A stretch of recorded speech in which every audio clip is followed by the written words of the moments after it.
It's the day after Easter in Omaha, Nebraska, a prairie metropolis of almost 1 million. When people think of Omaha, they probably think of cornfields and a lot of space, but there's more that meets the eye. It's one of the 50 largest cities in the United States. We're not as big as Kansas City, but we still have that Midwest love. It's a good, safe place to raise kids.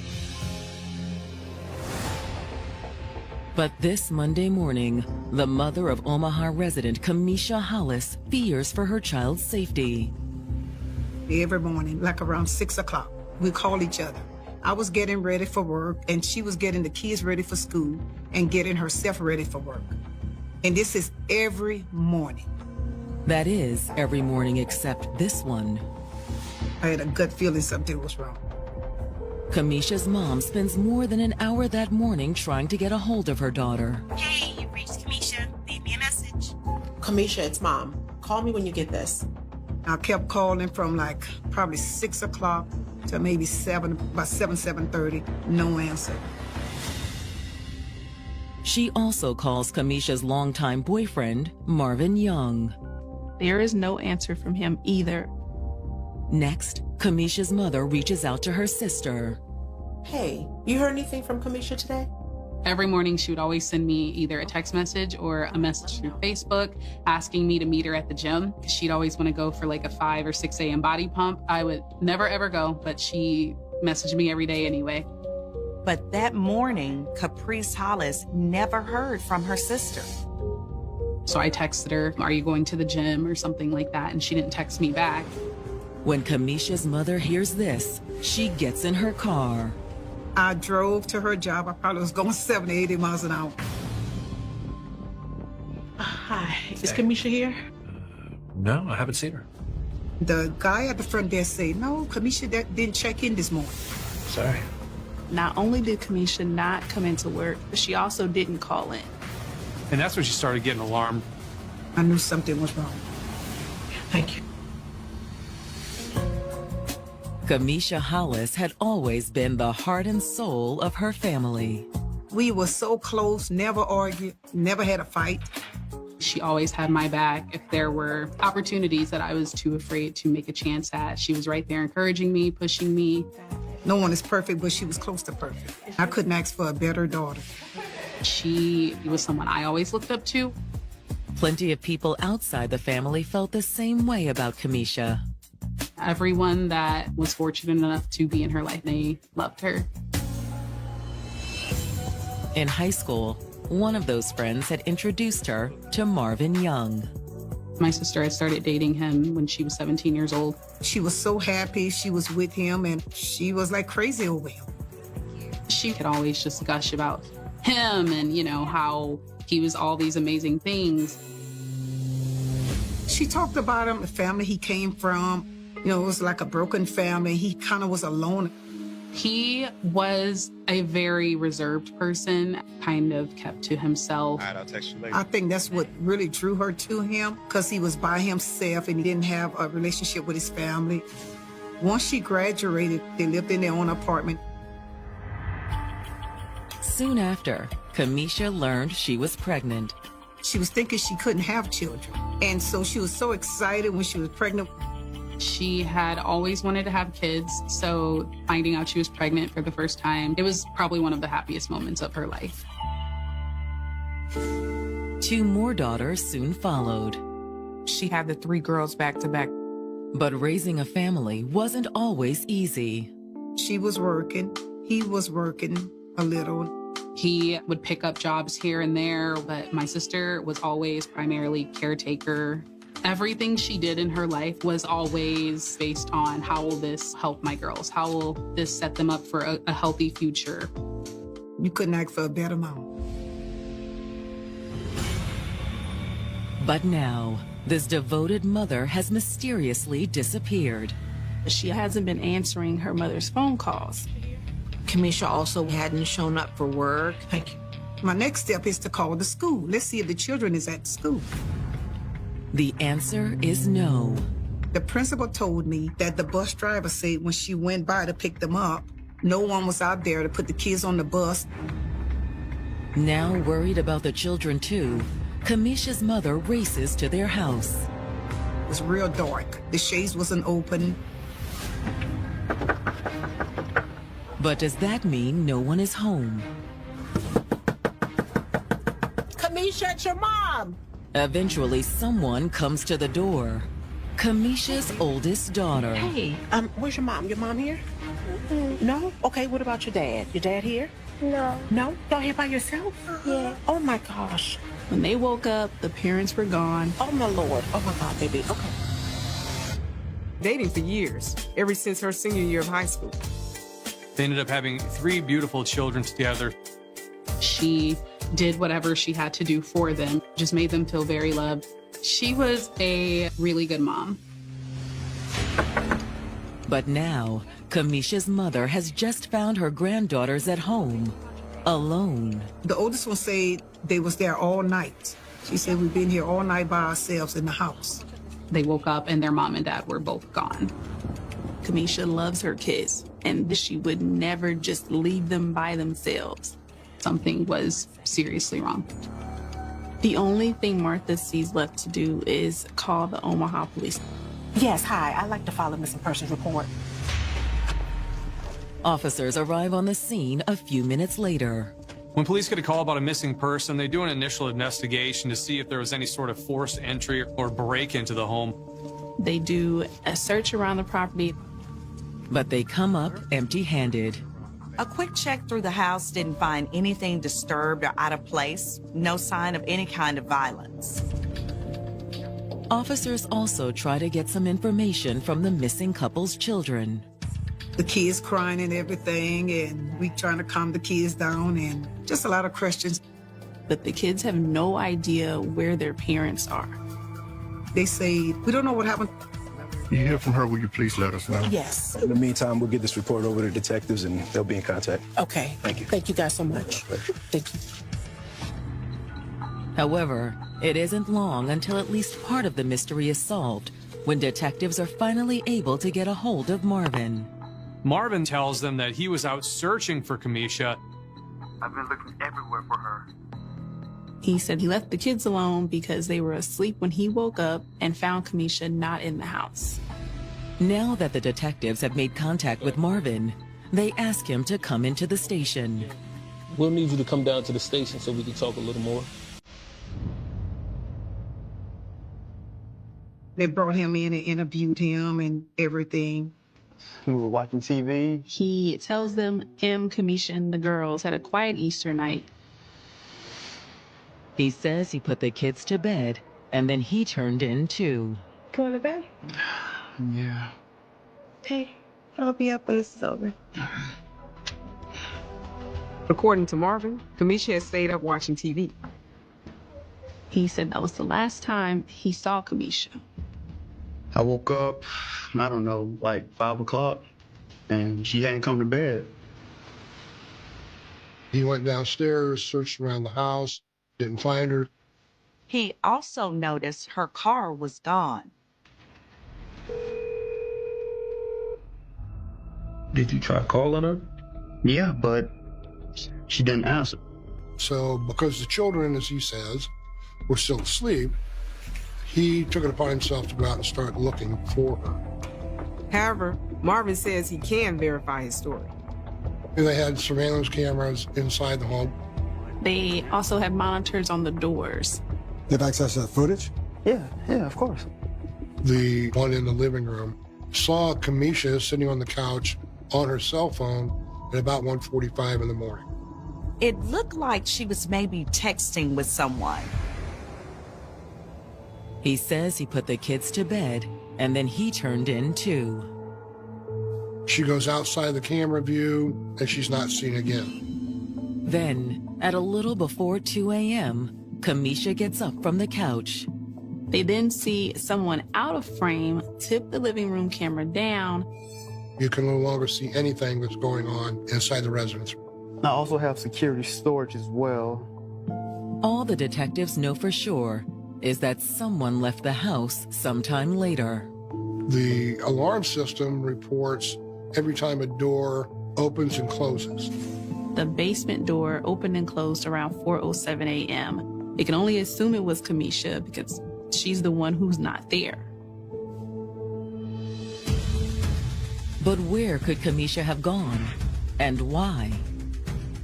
The detectives uncover a possible answer when they circle back to Kamisha's mother. I had to take the kids to get them checked out. And then I went to the police station for an interview, about Kamisha, what do we think happened. Now, what her mom had to say raised some interesting questions for detectives. So Marvin said that she left in the middle of the night. I mean, yeah, I could see that. And he was abusive to her. She had called me one day, she told me that. He was very verbally abusive. He was controlling, and I was like, wow. She had gotten to a point where she just kept saying, I just want to be done. And according to her mom, Kamisha may have found a way out. She had this good friend that lived in Omaha. She was talking to him, letting him know what was going on with her relationship with Marvin. Kamisha's mother wasn't sure if they were more than friends, but she knew he was someone Kamisha could turn to. I think because, he was a man, she could talk to him more than, her mom or her sister. Security cameras in the home of Kamisha Hollis appear to show the missing mother of three texting with someone just a few hours before she disappeared. She leaves soon after and does not come back. The home's alarm system registers someone opening and closing the basement door around 4 a.m. And when detectives talk to Kamisha's mother, she has an idea of where her daughter might have gone. Kamisha told Martha she started seeing another man. They was a really good friend even when she was Marvin. Do you know that guy's name? No, she told me once, but I can't remember. Thank you for coming in. Okay. I'll walk you out. Thank you. When detectives talk to Kamisha's sister, she confirms that there was trouble in the relationship. She said things were not going okay, but she didn't go too much into detail for us. All I know is that she said he wasn't doing much to support the family. My sister was overwhelmed. She was working the 2 jobs, and she was still managing to get the kids to school, taking them to every appointment. She was definitely stretched thin with basically operating as a single parent while not actually being one. Eventually, she'd had enough. She was ready to just be done with him and take her daughters and go and live their best lives. And this friend of Kamisha's that your mom mentioned. Frank? Is that his name? Yeah, I think so. You have a last name? No, I don't. I'm sorry. That's all she could give Omaha Police Department. Thank you. Hoping to identify Frank, the detectives subpoena Kamisha's cell phone records. Maybe Frank can help find where Kamisha is. Detectives also issue a be on the lookout for Kamisha's car. They were worried for her safety. They told us in the press release that they wanted to find her car. But the first possible clue to Kamisha's whereabouts comes from her phone records. They were able to get the GPS tag for the last location of Kamisha's cell phone. Her cell phone was pinging all along south of where Marvin and Kamisha lived together, all the way down to a wildlife preservation that was probably about 30 miles away. The remote location raises a chilling prospect. It's at the convergence of the Missouri River and the Platte River. So there's a lot of water, a lot of vegetation, easy to move in and out of there without being seen. It's exactly the sort of place where someone would dump a body. Fearing the worst, the detectives head to the nature preserve. They're hoping it's a breakthrough in the case, but once they get to the location, they find there is nobody there. All the detectives find is Kamisha's cell phone. It's just lying there in the grass, like she dropped it or someone disposed of it. The number of red flags about this investigation have reached a point where there's a high probability of foul play involved. They now decide to bring the K-9 unit out, hoping to find Kamisha. They let the dogs smell Kamisha's clothes, and the dogs lead them right to the shoreline of the Missouri River. The trail ends at the water's edge. The Omaha Police Department now bring in a dive team. Finding her won't be easy, though. The Missouri River, it's dark, murky, muddy water. Visibility is very low. It's also an area where bodies can get snagged and never come to surface. They spend hours and hours searching, but they were unable to locate Kamisha. But does that mean she's still alive? Maybe just her cell phone was left. Maybe Kamisha is somewhere else. Or could her body be miles and miles away? Who knows how long she had been in that water and how far downstream she went. However, there may be a way for the detectives to determine if Kamisha went in the water or not. Wildlife Management has cameras for the entrance of the park. When detectives review the footage, it shows Kamisha's car pulling into the park at around 1 p.m. on April 2nd. They then see her car leaving around 1:30 p.m. Unfortunately, they couldn't see who was behind the wheel. Did you see that? But for the detectives, the circumstances suggest it isn't Kamisha. Here's her car in an area south of Omaha where it had really no legitimate purpose to be. Then the dog tracks her scent up to the edge of the Missouri River, and then you see the car leaving about 30 minutes later, which is consistent with what it would take to take that body down there, put it in the water. Foul play appears even more likely when police locate Kamisha's car a few days later. 2 uniformed police officers found her vehicle parked in a hotel parking lot. They contacted investigators and contacted the crime lab to process that vehicle for any forensic evidence they might be able to find. What CSI finds inside the car appears to confirm the detective's suspicion that their missing persons case is actually a homicide. It appeared as if someone had taken steps to power wash the back seat. But CSI investigators find a few spots the power washing missed. There was blood in the car. Detectives searching for Kamisha Hollis suspect the missing mother of 3 may have been the victim of foul play. They tracked Kamisha's phone to a wildlife preserve 30 miles from her home. Look at this. And they found the phone near the banks of the Missouri River. They've also found her car abandoned outside an Omaha hotel. They find what is believed to be blood inside of it. And when detectives pop the trunk, they uncover more evidence that suggests she'd met an untimely end. We found her purse in the trunk. Kamisha's wallet, ID, and credit card are all in the purse. If something had happened where Kamisha ran or left, it comes into question as to why she would have left her ID and her purse. Detectives believe the answer lies in the bloodstains crime scene investigators found in the car's back seat. Samples are taken from those splotches to see if they can get some DNA. While the forensic techs work, detectives canvass the neighborhood. They asked for surrounding businesses to help with any video surveillance that they've had. They're hoping the footage will allow them to identify whoever ditched the vehicle in the hotel parking lot. Detectives also attempt to track down the mystery man in Kamisha's life. When Kamisha's long-term relationship with Marvin Young started falling apart, she turned to an old friend for support.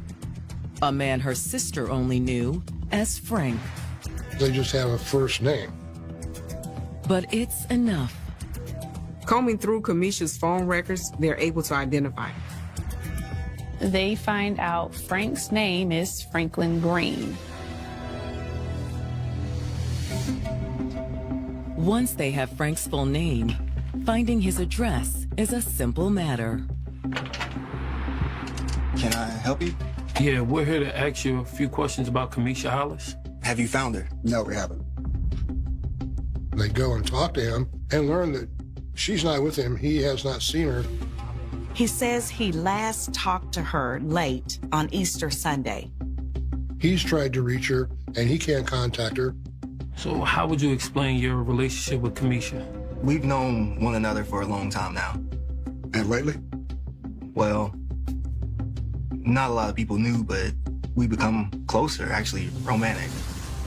They had developed a romantic relationship. They decided to take things slow while Kameisha worked things out with Marvin. You mean like patching things up? Not exactly. Frank tells the detectives the same thing they'd heard from Kameisha's mom and sister, that she was ready to move on. Franklin tells OPD Kameisha gave Marvin a deadline to move out of the home they shared. According to Frank, Marvin was supposed to be out by the 1st of April, which was the day before Kameisha's disappearance. That raises a red flag. You think Marvin might have done something to Kameisha? Definitely. Why do you say that? Just the story she shared with me. Kameisha would tell him horror stories. She had told him about Marvin's history of violence, how angry he could be, how controlling he was of her. They had been physically fighting a lot. How long had that been going on? For quite a long time, actually. He spent the whole relationship isolating Kameisha from her friends and family, abusing her. According to Frank, Marvin had also been abusive toward the children. The children couldn't even make loud noise in the house without him getting verbal and physically assaulted. Did you witness that? No, she just told me this. Frank says that isn't all Kameisha told him either. Frank tells them Kameisha said, if anything happens to me, Marvin is to blame. So you think that's what happened? For sure. She was in fear of him. It would make any logical and reasonable person think that he's highly likely to be the person responsible for her disappearance. Especially if she was leaving Marvin to be with Frank. When you leave that relationship is the most dangerous time. The abuser is losing ultimate control, and that's what it's about. It's about control. Nobody's going to have you but me. Could that be what happened to Kameisha? The abusers will do anything to regain that control, and they are willing to risk it all. Or could Frank have another motive for pointing the finger at Marvin? Is he using this as a ploy to take the attention off of him and put it back on Marvin? Appreciate your time. Thank you.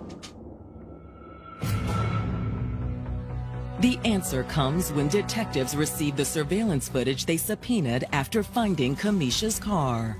Police are able to obtain the actual video from the hotel parking lot. They see a man get out of Kameisha's car. And this time, they're able to make out his identity.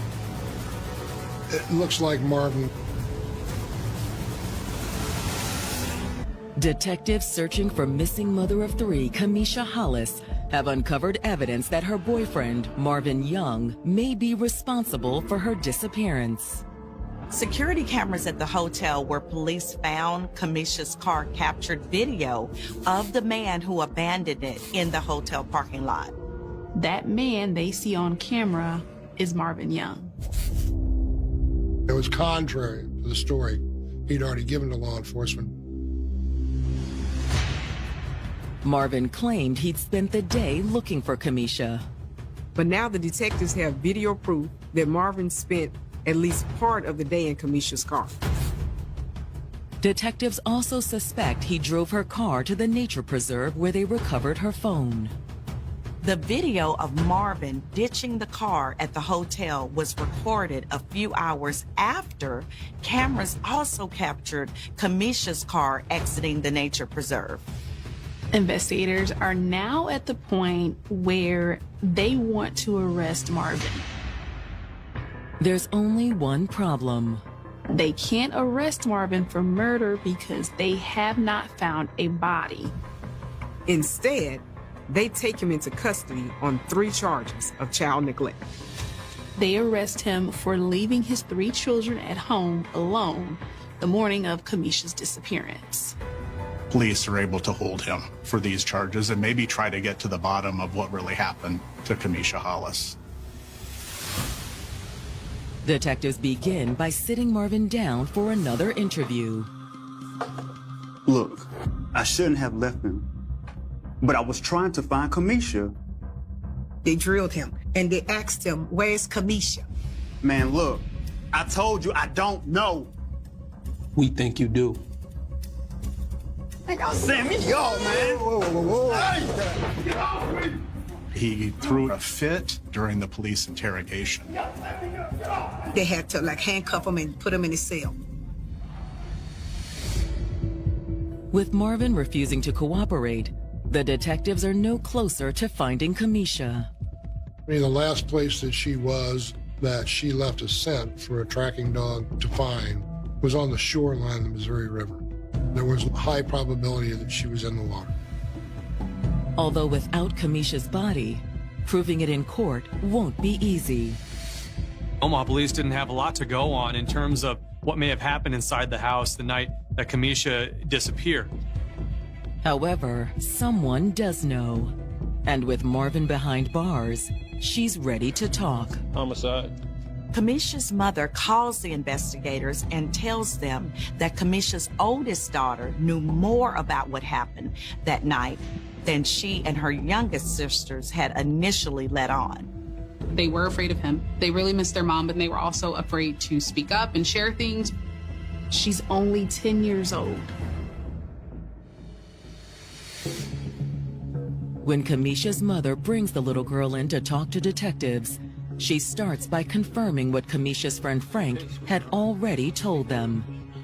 Marvin was physically abusive towards his children and his girlfriend. While they were inside of that house, they had to spend all their time being quiet. He was able to keep them in their own prison. They were just paralyzed with fear. He would tell them, don't tell your grandma anything when y'all go to visit. If y'all do, I'm gonna beat y'all. In addition to the threats, it appears that Marvin had taken extra precautions the night Kamisha disappeared. Daddy gave us some medicine. Marvin had given all 3 of the children cough syrup laced with codeine. But according to Kamisha's daughter, she and her sister weren't sick. We felt fine at first, but he told us it was supposed to help us sleep better. But Kamisha's oldest had spit out the cough syrup when her father wasn't looking. She had that feeling that something wrong was going to happen. The youngest 2 fell asleep, but she didn't. And she said she was trying to listen. Kamisha's daughter says it wasn't long before she heard something. It sounded like him and her mom was in their bedroom, and he was fighting her mom, beating her mom. Their daughter said when they have these kinds of arguments, it usually ends with Marvin hurting their mom. That night didn't appear to be any different. She could hear her mom say stop, and then all of a sudden she didn't hear anything. In the quiet, she had eventually dozed off. She says she fell asleep even though she tried her best to stay awake. And now that her father is locked up, she felt safe coming forward. She says she didn't tell investigators at first because she was scared. But will a 10-year-old's testimony be enough to secure a murder conviction? Even more convinced that Marvin is responsible for Kamisha's disappearance, detectives subpoena the cell tower data from his cell phone. Marvin left the family home at 5:11 a.m. the day of Kamisha's disappearance. The records show him heading to the nature preserve, where detectives believe he dumped Kamisha's body. Marvin was at the wildlife park the same time that Kamisha's phone pinged at the Missouri River. There's a direct parallel between the tower pings on Kamisha's phone and Marvin's phone, same place, same time. Which, as far as the detectives are concerned, can only mean one thing. He put Kamisha's body in her own vehicle and drove her to that wildlife refuge. Young murdered his girlfriend, Kamisha Hollis, and dumped her body in the Missouri River. They have circumstantial evidence indicating Marvin did kill Kamisha, but they do not have a body, even several months after her disappearance. Without a body, the detectives felt they needed more evidence before they could bring charges. Hoping to strengthen the case against Marvin, the detectives combed through Kamisha's cell phone and a computer recovered from her house. On Kamisha's cell phone, investigators find several pictures of Kamisha's bruises, cuts. They also find a voice recording of Marvin yelling at Kamisha and telling her he was going to kill her. Kamisha realized the trouble she was in, so she had to document it on her own to make sure that if something did happen to her, there was a trail. Detectives find even more documentation on Kamisha's computer. Investigators find an email on Kamisha's computer that was drafted in July 2017 that goes into detail about Marvin's abuse. It talks about one incident where she was beat unconscious by Marvin. She also wrote in that email that if something ever happened to her, it was Marvin who did it. On June 14th, 2019, over a year after Kamisha disappeared, prosecutors are finally able to charge Marvin with first-degree murder. Even without the body, investigators now believe they have enough evidence. Oh my God, I was so happy. I was so happy. I said, they finally got him, they got him. But murder charges are one thing. A conviction is another. When you don't have a body, it's a tricky case. What the prosecutors need is a confession. But Marvin continues to maintain his innocence as his trial date approaches. Marvin and his defense team stand strong that he didn't do it. Then, just days before the trial, everything changes. The prosecutor called me and she said, we're going to take a plea deal. And I said, no, let's take it to court. Let the jury decide. And she stated, well, we might lose if we take it to trial. Marvin takes a plea deal where he pleads no contest to manslaughter, which is a lesser charge, which more or less means that Kamisha was killed, but there was no intent to kill her. At Marvin's sentencing hearing, the prosecution lays out their theory of what happened in the early morning hours of April 2nd, 2018. Kamisha and Marvin had been fighting all day on Easter about him leaving the house. This is my house. They're my kids. I don't care, Marvin. You got to go. But Marvin had no intention of leaving. Marvin was determined to not move out of the family home. He did not want to give up Kamisha, and he definitely didn't want to give up Kamisha to another man. He will do whatever it takes to make sure that she's not going anywhere. He started by drugging the children with cough syrup. That was an act of premeditation to make sure he didn't have any witnesses in the house. Once the kids were asleep, Marvin and Kamisha continued their heated argument. You can't kick me out. Watch me. And when she continued to push him to leave is when he finally said, it's going to be my way. Marvin turned violent.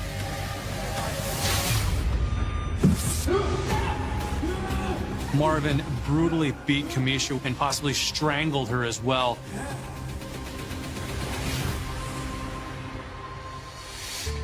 Without Kamisha's body, the prosecutors can't say exactly how she was killed. And as part of Marvin's manslaughter plea, they couldn't say that he'd intentionally killed her. He was admitting that he killed her, but it wasn't premeditated. It was during the course of a heated physical argument. Her death, quote, was accidental. Premeditated or not, once Kamisha was dead, Marvin had tried to conceal what he'd done. Marvin disabled the cameras. He tried to clean up the evidence inside the home.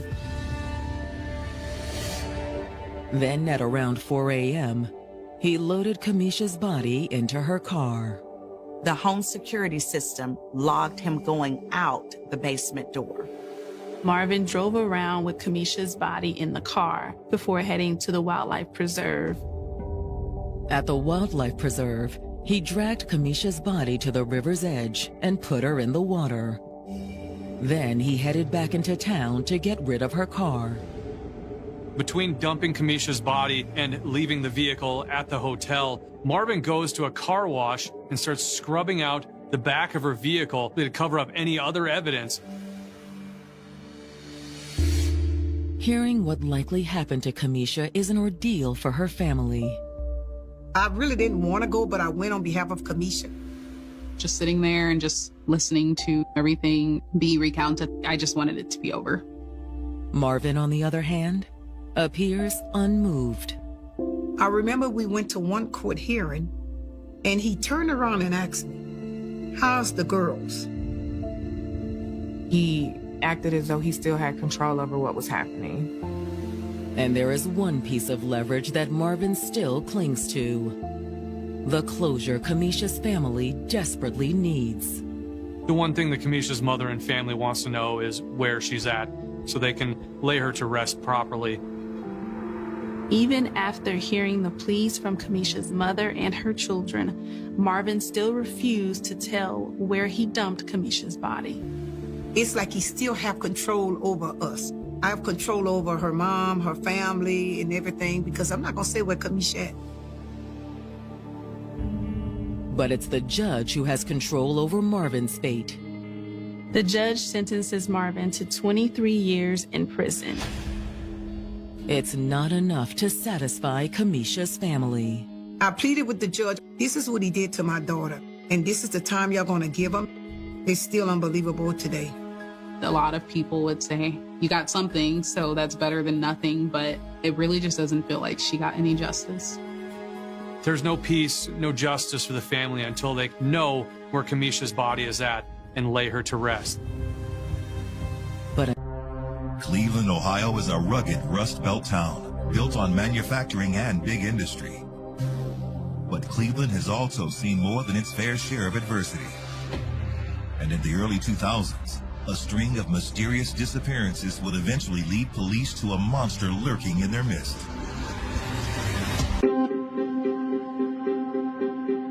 Cleveland was founded in 1796 at the mouth of the Cuyahoga River, a perfect location for a city destined to become an industrial powerhouse. The reason that Cleveland was primed for this type of growth and the industry itself is where it's located along, Lake Erie and access to the river. You were able to bring in a lot of different shipments and then an easy way to export things out of the city. The steel industry, the railroad industry, just helped facilitate the whole Midwest in its developments. You had a lot of manufacturing jobs. The steel mills were extremely popular, and then the auto manufacturers as well. Back in the Roaring 20s, you would have seen many smokestacks, many factories. Plentiful job opportunities soon brought immigrants from around the world. Cleveland was a destination for many of the European immigrants, a lot of the Irish, a lot of the Hungarian people came. They settled in the area known as Buckeye. What's great about the city is that you get all sorts of wonderful, diverse culture from the immigration that came in. I mean, you have some of the just fabulous Italian restaurants. There's a section called Little Italy. People from all parts of the world. Black workers from the South would play an especially important role in the city's growth. The Black workforce was extremely integral in building what we see today, largely because you didn't have to have a lot of formal training or education to be successful. You had individuals that were coming from backgrounds where they were marginalized, not provided access. And for the first time, they were able to enter into a workforce where they could also have that same sense of pride and ownership and be respected for their contribution. Those same laborers helped lay the foundation of Cleveland's cultural identity. You had this really interesting melting pot because you had these different neighborhoods where you knew this is where the Slovenians lived, this is where the Italians lived, this is where the Irish, this is where the Black community had migrated to Cleveland. There was a really bustling, Black, I would say, corridor and thoroughfare where you had hotels, you had restaurants, you had clubs. The, term rock and roll was really coined in Cleveland by groups like the OJs and others that came out of Cleveland. But as with many cities in the U.S., by the mid-1960s, redlining and housing discrimination would lead to a stark racial divide in Cleveland. The county became very divided racially. It was an east-west thing. The east part of the city was Black. The west side of the city was white. The names that come to mind in terms of prominent Black communities in the heyday of Cleveland would be like Huff and Glenville, and now, Fairfax as well, because these were places that Black Clevelanders really kind of concentrated.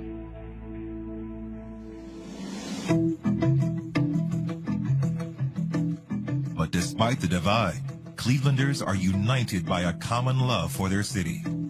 What are the three things that we always come together on? Music, food, and sports. And so with Cleveland being a big music town, a big food town, and a big sports town, a lot of the times you're forgetting that you're different races. You're forgetting that you're from a different background because we're fighting this together. We all want the Browns to win. We all want a corned beef sandwich, and we all want to listen to a great live band. And so for us, it's oftentimes putting aside our differences because our similarities are more powerful. One of the things that people, really united on, especially in this blue-collar kind of town, is everybody had to work for it. I mean, people talk about nothing is given in Cleveland, you have to earn it. Although that unity has helped Cleveland's residents overcome many hardships, the city would once again be put to the test when it became the hunting ground for one of America's most infamous predators. Friday, April 2nd, 2004. It's a rainy spring afternoon in Cleveland's West Boulevard neighborhood. Children file out of Wilbur Wright Middle School, ready to start the weekend. If you can imagine, the school day ending at any school, kids are taking school buses, some kids are walking home. Among the excited students is 14-year-old Gina DeJesus. Gina was a young middle school girl in, getting into the very prime and fun part of your life as a young lady.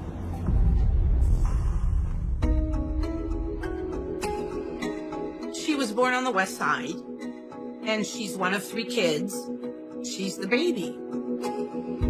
And the parents, as far as I know, were always doting of her. She was always dancing around. She was just always happy doing what a typical 14-year-old would do. You go home, you hang out with your friends, maybe go to the corner store. She was walking home with her friend Arlene, and Arlene decided to stop and call her mom to see if she can go over to her house. So remember, at the time, there weren't cell phones, so they used a payphone. And then her mom, Arlene's mom, said, no, I want you to come home. And so at that point, the two parted ways. She lent her friend some change in order for her friend to call, make a phone call. And from that point, she no longer had the money for a bus ride, so she decided to continue to walk. So she walked along eastbound on Lorraine Avenue. Lorraine Avenue in that area is very middle class, working class neighborhood. You've got some family-owned restaurants, you've got some businesses, you got a couple of fast food places, a couple of strip malls, some local taverns. This wasn't like some sort of back alley or dark thoroughfare. Several hours later, Gina's parents grow concerned when she still hasn't made it home. She just never showed up. And anyone who's a parent knows their kid's routine. And these two parents knew that routine. As time goes by, an hour, 2 hours, now you're like, no, I haven't seen her. No one has seen her.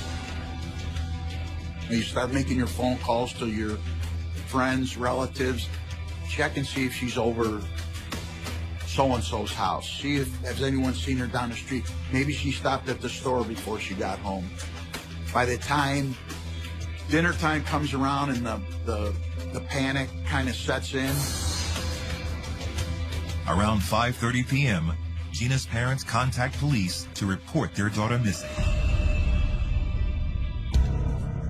Her parents were saying Gina would not take off like this. She wouldn't run away. She has a good life here. She has a good family. She has no reason to run away. And they were just totally confused over why their daughter was missing. To Cleveland detectives, Gina doesn't fit the profile of a teen runaway, so their focus shifts to a much grimmer possibility. Obviously, the last thing that someone would think would be that their child or their loved one was abducted. This very, very quickly shifted from, somebody who didn't come home, maybe she's gone to a friend's house, to a full-blown missing persons investigation. Cleveland police scour Lorraine Avenue, looking for any possible leads. The resources are concentrated in a 6-block area every day, all day, to see if we can't pick something up. Even a conversation of someone pulling to the side of the road and talking to someone could be innocent. For directions, we want to talk to that person. We want to see who they are and what they're saying. We identified some young female officers that would, walk around undercover and see if anyone, says anything to you. Like I said, we were really looking for, for anything or anybody that we could legally stop and talk to and have a conversation with, and see if that would lead to something. And I remember as a reporter, you'd go around in the neighborhood, and if there's a car dealership there, if there's a fast food store there, or if there is a convenience store there, you're looking to see if there are cameras. And yeah, there weren't very many cameras, not like today, but no, there was nothing. There was nothing. I thought she was dead. After 24 hours, if you can't find anything, you're not going to find them. 14-year-old Gina DeJesus has been reported missing by her family after she failed to return home from school.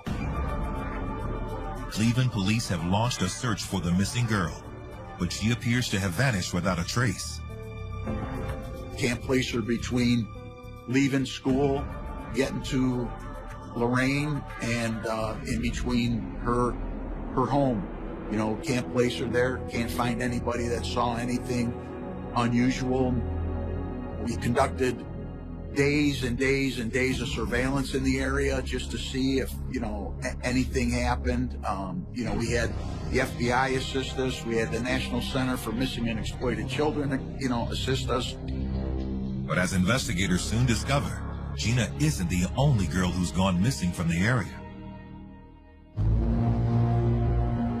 In April of 2003, nearly 1 year to the day before Gina vanished, 16-year-old Amanda Berry disappeared a block away from where Gina was last seen.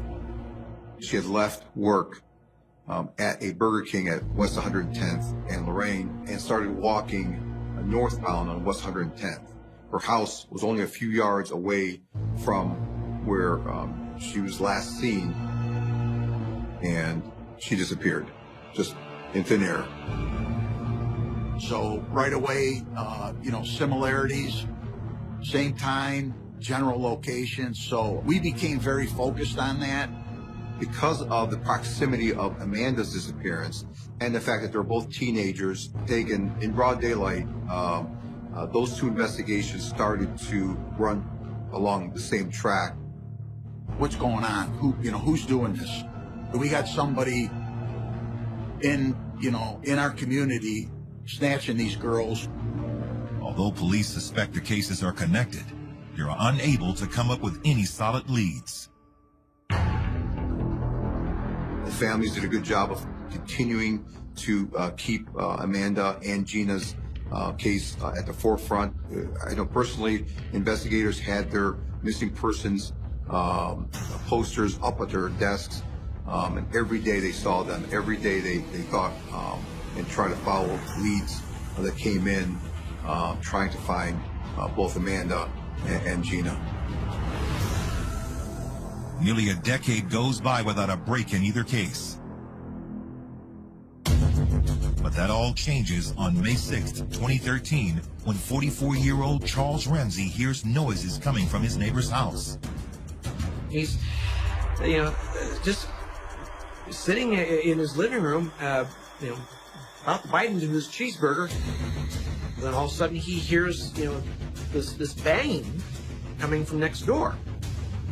Boom, boom, boom, boom.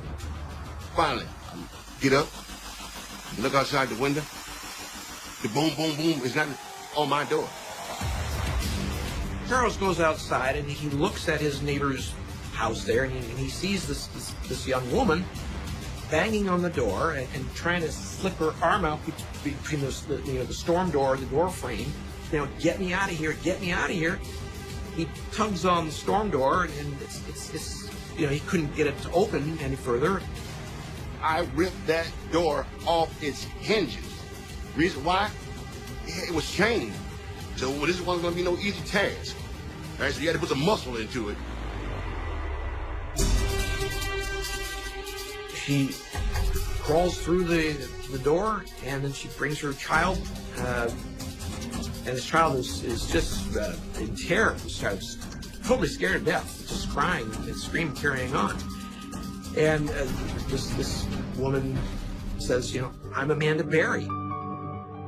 He, called the police, and the police, come flying down Seymour Avenue. As soon as we got to Seymour, we saw a little crowd off to the left-hand side, which was the driver's side of the car. And we saw a girl standing there holding a baby. As soon as we got close enough, she walked up towards the driver's side of the vehicle, and she said, "My name is Amanda Berry." And my partner, asked her, "Is there anybody else in the house?" She stated to my partner, "Yeah, Gina De Jesus and another girl was in the house." Me and my partner looked at each other. We just couldn't believe what we were hearing. We go into save mode. We gotta save these two other girls. We go in, we pull our guns. I immediately, on my right-hand side, saw a stairwell. Then there was a second flight to get to the landing of the second floor. Now, that was kind of a scary part, because I didn't know, if I pulled this curtain back, was this guy gonna be standing there, with a gun? Was he gonna charge at me? I was yelling out, "Cleveland police, Cleveland police." It was silent, couldn't hear anything. So I just went for it and pulled the curtain back, and there was nothing there. Off to the left, there was a bedroom that was open. We saw a mattress on the floor, and the light was on, and there was just toys scattered all over the place. All of a sudden, I see a little head poke out of around the corner of the door jamb. I thought it was a small child, and she jumped on me, put her arms around my neck, put her legs around my waist, and was screaming in my face, "You saved us, you saved us." My name is Michelle Knight. I've been here for, 11 years. I saw another shadow come around the corner, and I could see who it was. And for confirmation, I asked her name, and she told me her name was Georgina De Jesus. And I told her, "We were looking for you for a long time." And I told her, "You were safe now."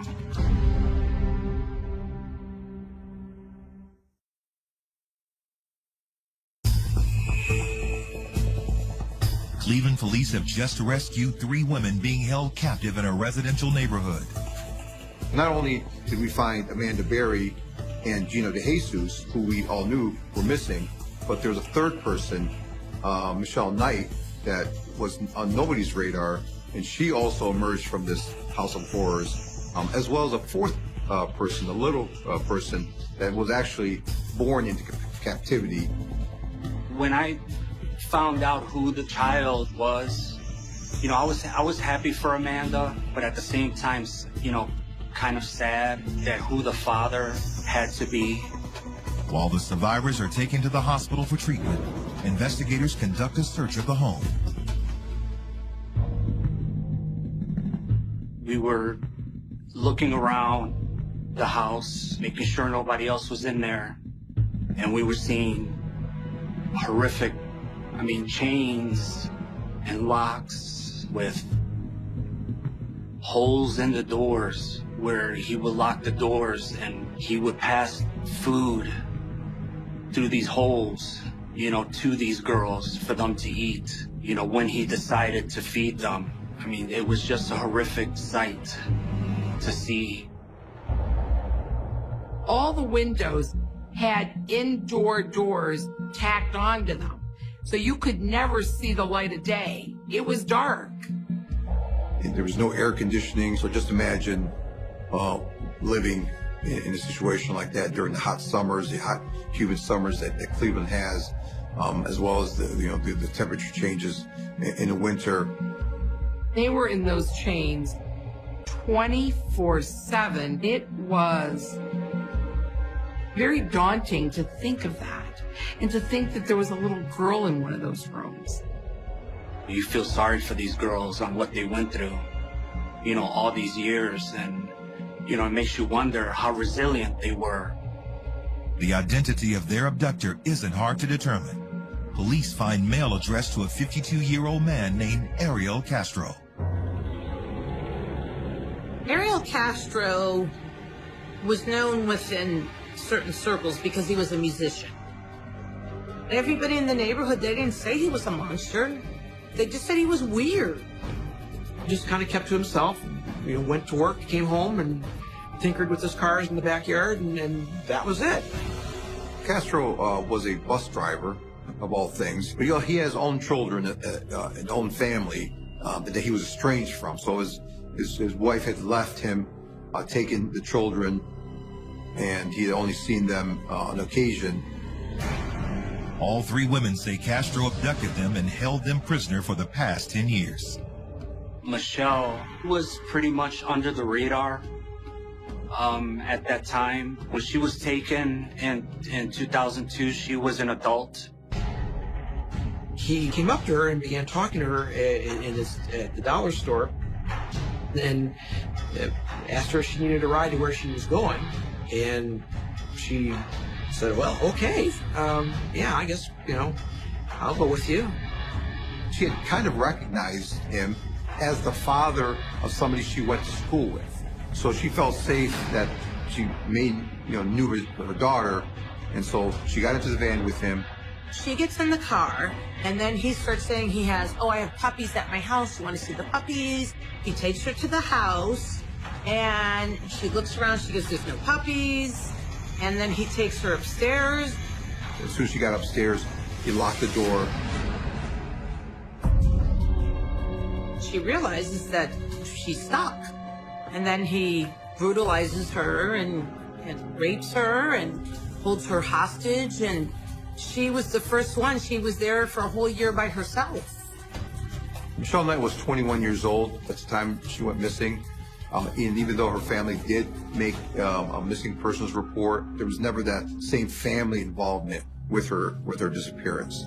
She was an adult, so the feeling was that maybe she went somewhere, left on her own accord. By April of 2003, Castro was on the prowl for his next victim.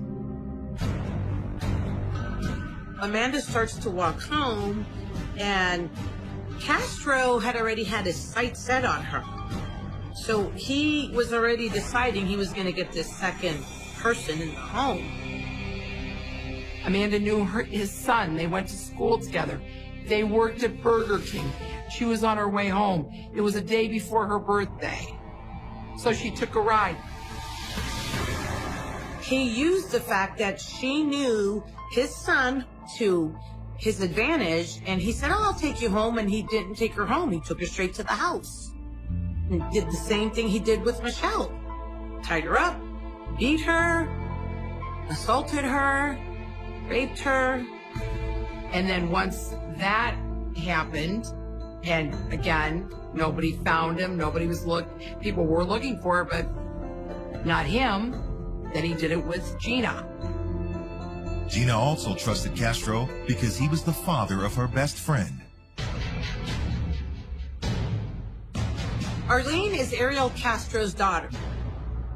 And she had no clue her father was a part of it. So basically, he used his daughter to get to Gina. She got in a car with her friend's dad, who she had known. No one would ever suspect that because she willingly got in the car. And that's why she just vanished out of nowhere. But as investigators will soon discover, they've only scratched the surface of Castro's nightmarish crimes. I felt disgusted. I mean, how a human being can treat another human being.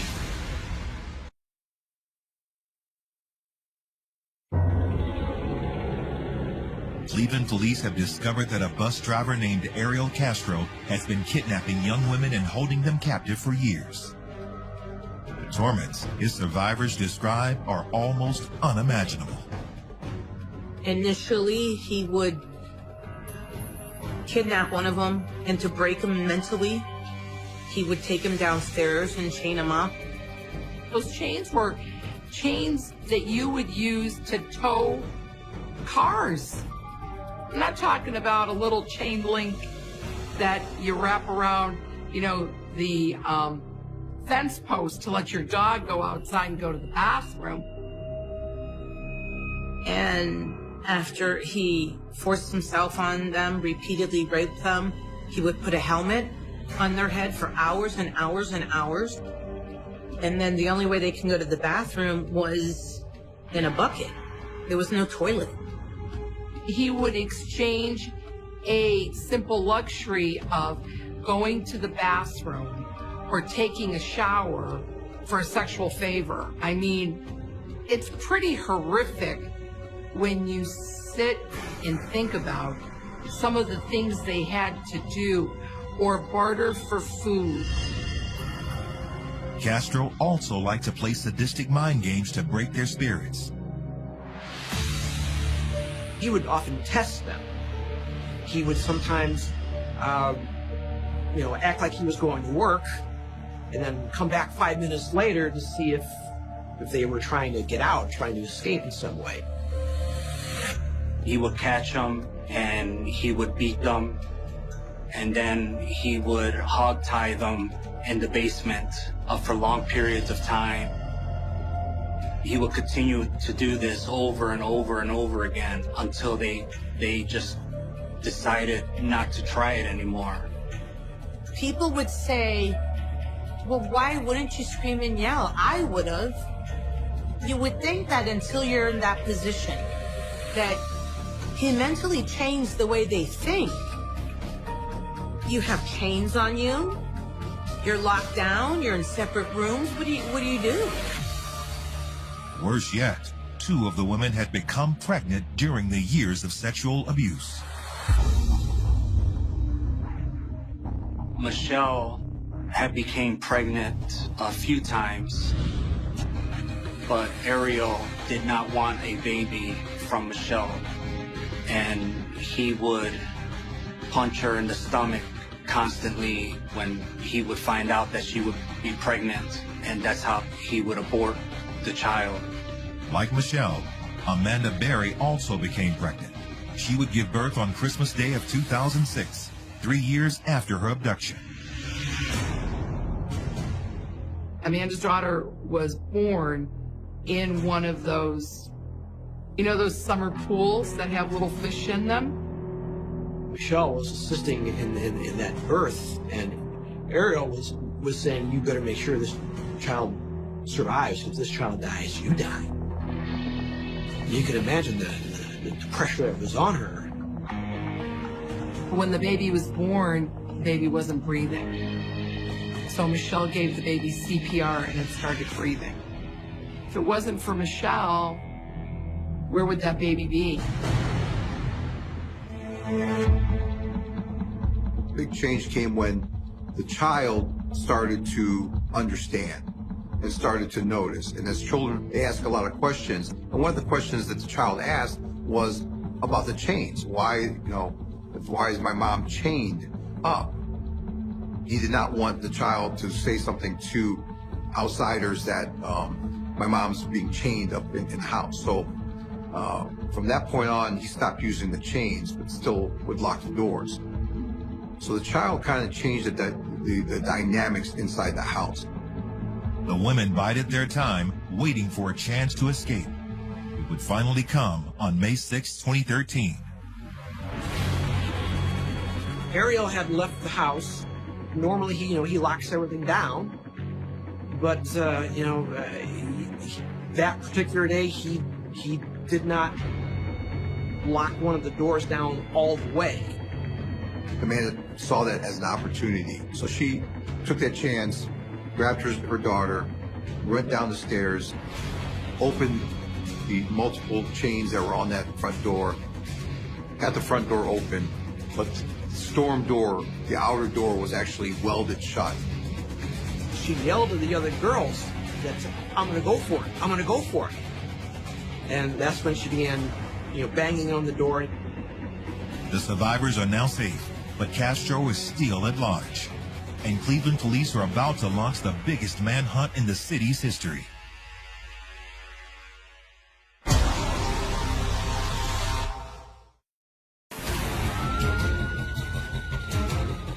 Investigators are on the hunt for 52-year-old Ariel Castro, a bus driver who for 10 years kept 3 women and a child in prison in his Cleveland home. Luckily, they wouldn't have to search very long. As Amanda was outside with the other officers, she had gave more information on Ariel Castro. She was giving what type of car he was driving and things like that. The officers gave that information to our dispatch, and our dispatch had ran Ariel Castro's name and, found the vehicle that he was driving, found the license plate, and broadcasted that information to any other vehicle that was out patrolling the area.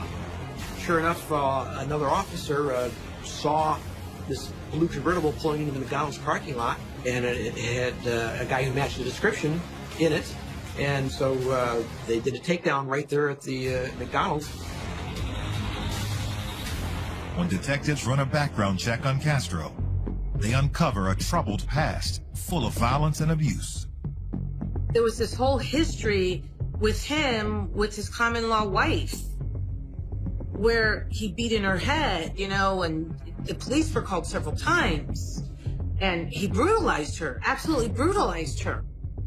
He was into all sorts of, sick forms of pornography and just was a very twisted person.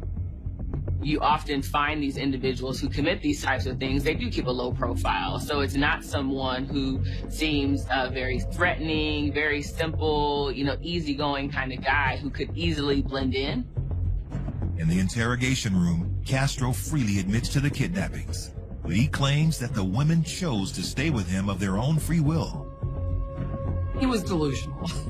He sat there and talked about how everything was great and wonderful and he loved his daughter and he took her out. He actually went to a diatribe of how well he took care of them and look how healthy they are and how better off they are. He admit them. Bottom line is that these girls, I treat them well, Yeah. And they're day by day. He tried to downplay his role and make it sound like they're one big happy family. He actually had videotapes, events in there of Christmas, of Easter, where he tried to have like some sort of family atmosphere in there. He said they all could have left when they wanted to. Well, no, they didn't leave because they couldn't. And you told them if they do leave, you're going to kill them. So did they really have much of a choice in this idyllic family that you created in your mind? Castro also denied subjecting the women to any kind of sexual abuse. Was it by force? You're saying the sex that you had with her was not by force? Right. And in your words, what? In your words, what type of sex was it? Consensual. He talked about him being a victim and that there was harmony in my home. You gotta really be demented to think there was harmony with 3 kidnapped people that you raped repeatedly.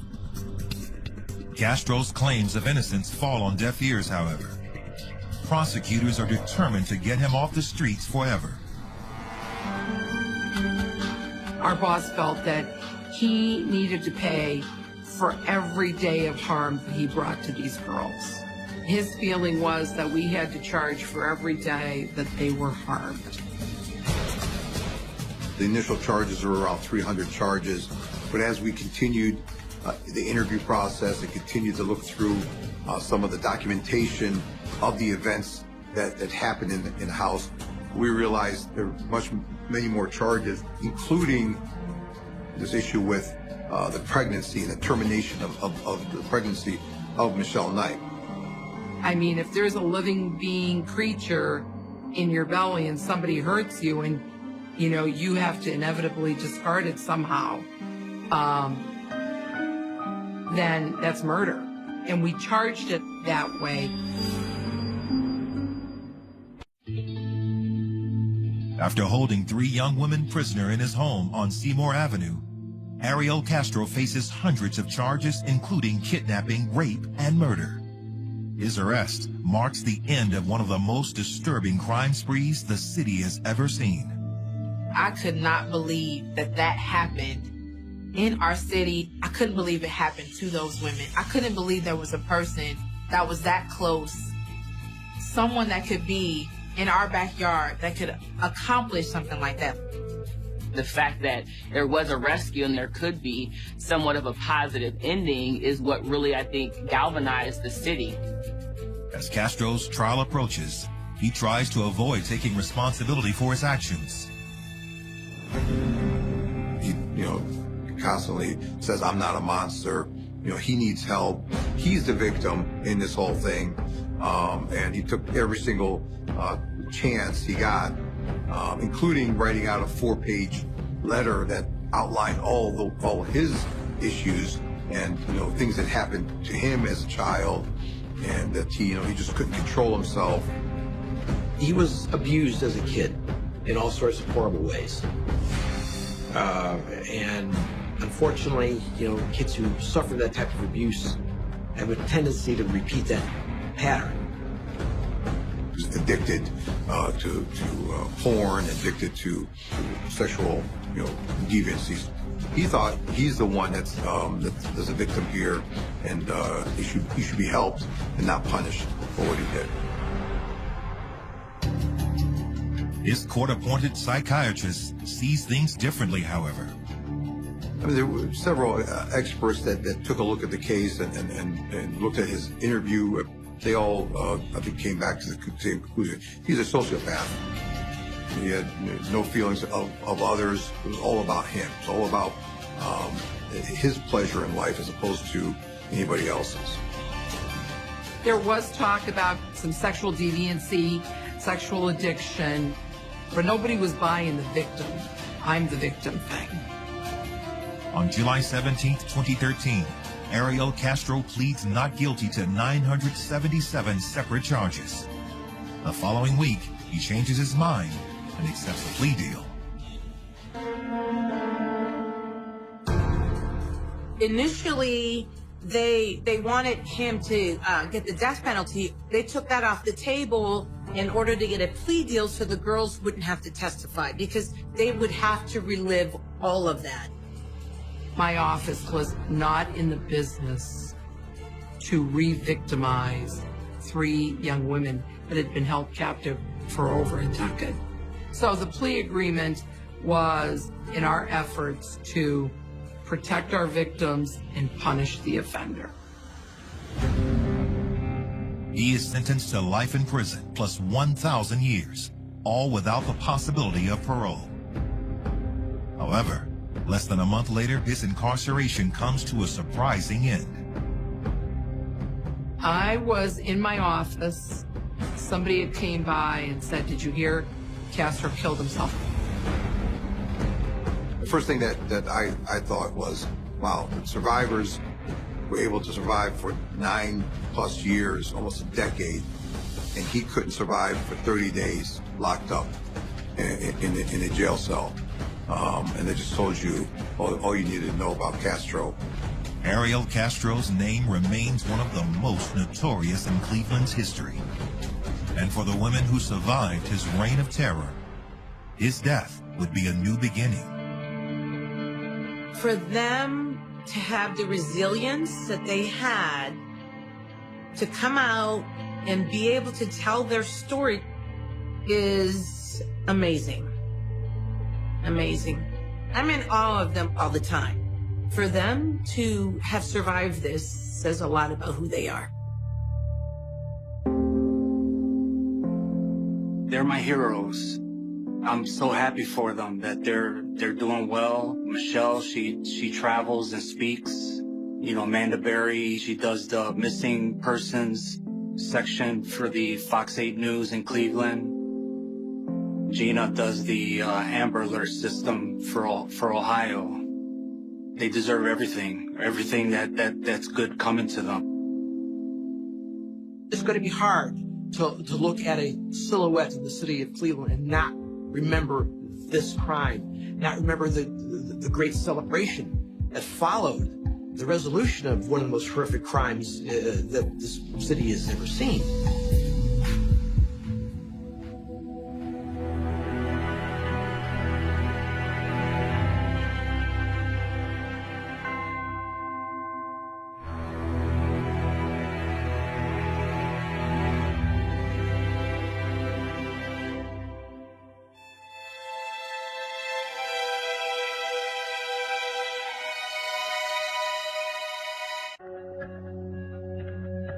Strength, honor, integrity.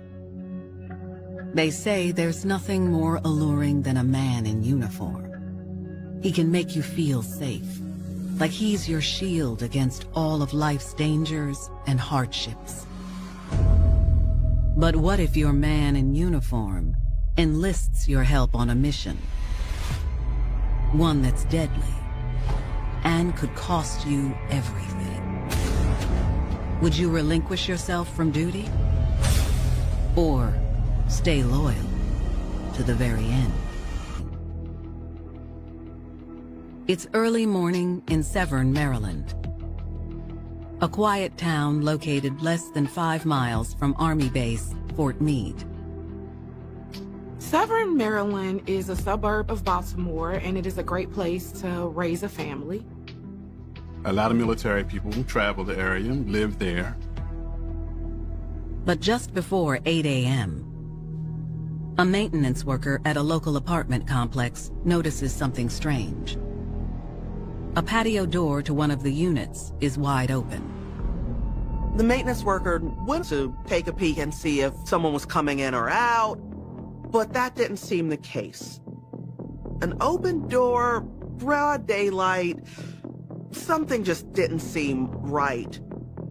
The maintenance worker made a call to 911 dispatch. Anne Arundel County Police.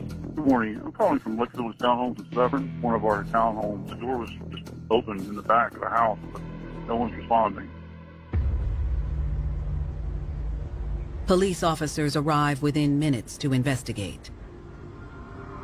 When they enter the home, they find the first floor deserted. And then they went up the stairs into the master bedroom. They discover a tragic scene. The body of a woman on the floor with something bundled in her arms. There was a deceased woman shot to death, cradling an infant in her arms. They believe at first that this is a double homicide. She was shot 3 times. 2 in the chest, 1 in the side.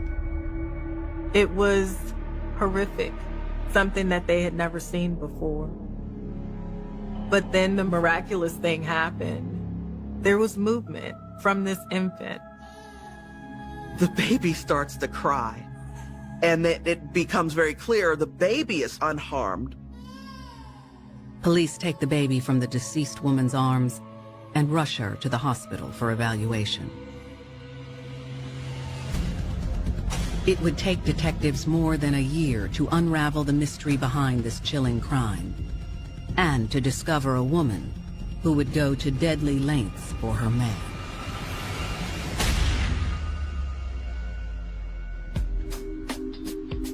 Dolores Delgado was an ambitious Army soldier who served her country with honor for 6 years. She served in the Army under administration, and she served in Iraq. Dolores enlisted to escape small-town life in her home state of New Mexico. Dolores wanted adventure, and the military provided that way out. When she enlisted in the Army, that took her not just across the country, but across the world. It brought her happiness, and she was able to finally find herself. Dolores excelled in Army life and developed a sense of honor and duty by serving. She did remarkably well there. Military life gave her a sense of purpose and fulfillment. Over time, however, the lengthy deployments made her feel like she was missing her chance at finding love. Even though Dolores loved everything about the military, she felt isolated. Being deployed was lonely for Dolores. She yearned companionship. But it appeared Dolores's prayers were answered when she got to know a handsome Army sergeant named Malik Kearney. He was one of the commanding officers, and immediately they connected. He was strong and handsome and literally a man in uniform. He looked the part, he had the swagger, and he was the man. It was an instant connection. There was chemistry. And Dolores felt all of a sudden that the isolation wasn't there. Dolores was drawn to Malik's command and confidence. This was someone who made life and death decisions on the turn of a dime, and that was attractive to Dolores. They were able to share similar stories, similar childhood upbringing. Malik was her kindred spirit.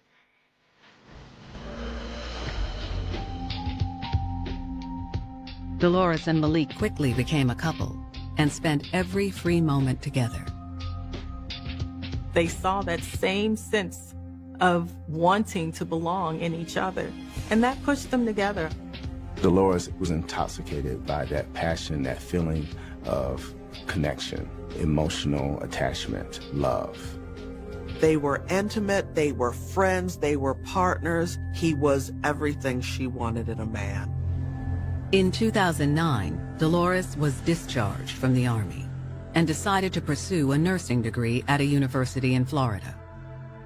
Malik remained enlisted overseas, but the couple stayed close. They identified with one another, and their whole worlds were wrapped up in what seemed to be a perfect little package. There were emails, there was Facebook chats. This thing was still fire, even across the globe.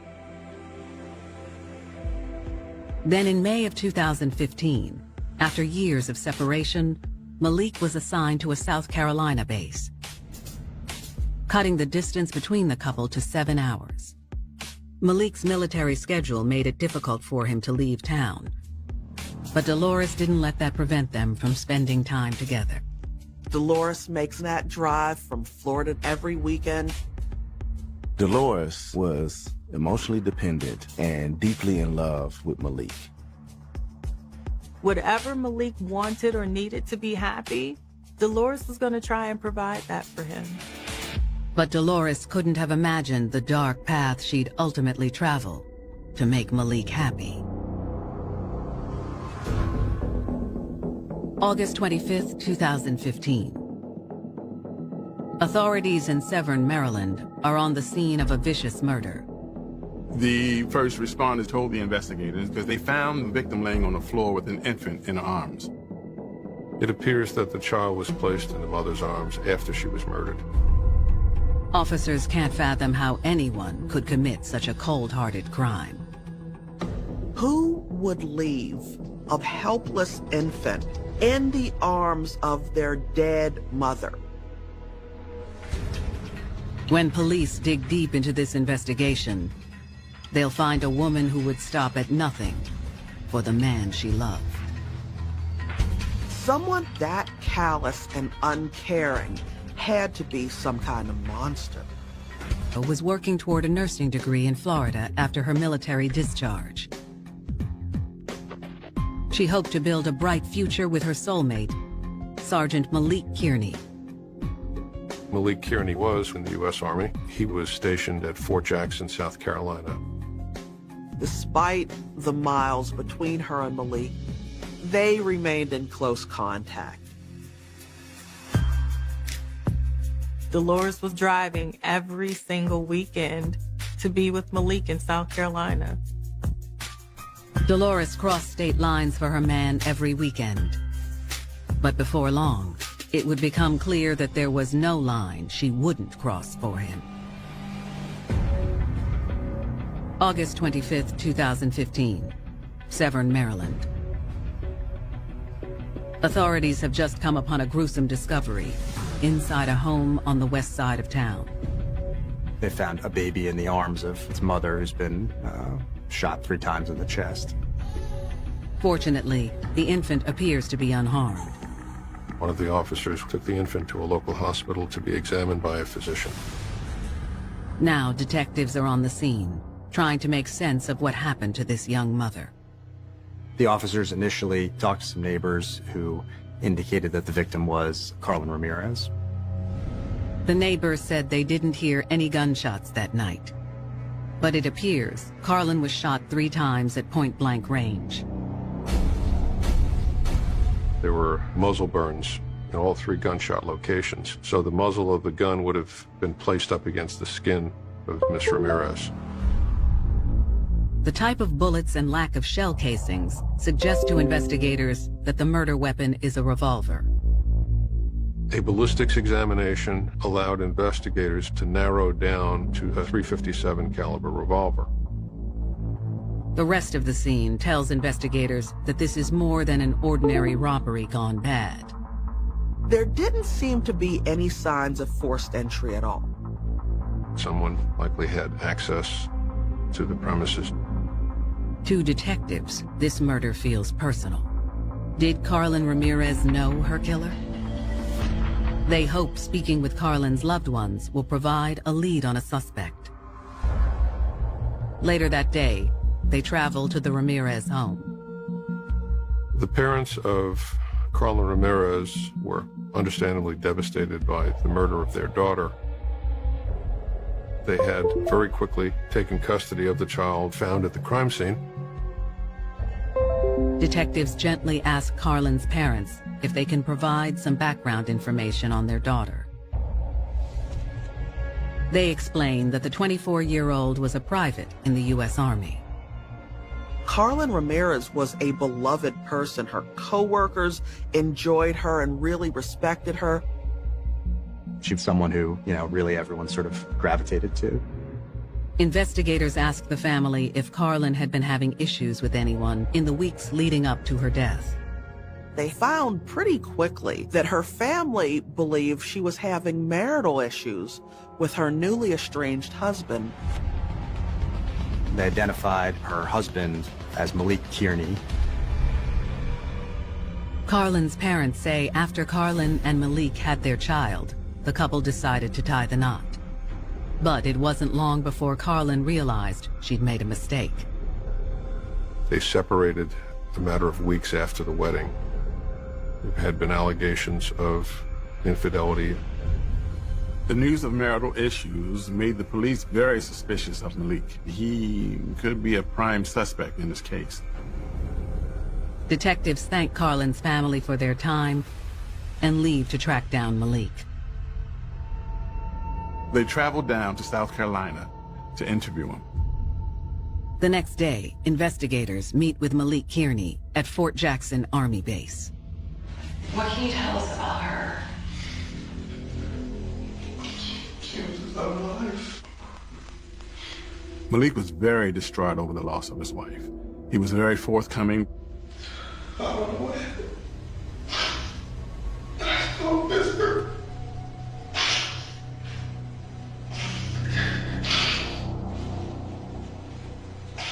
Boy, she was murdered.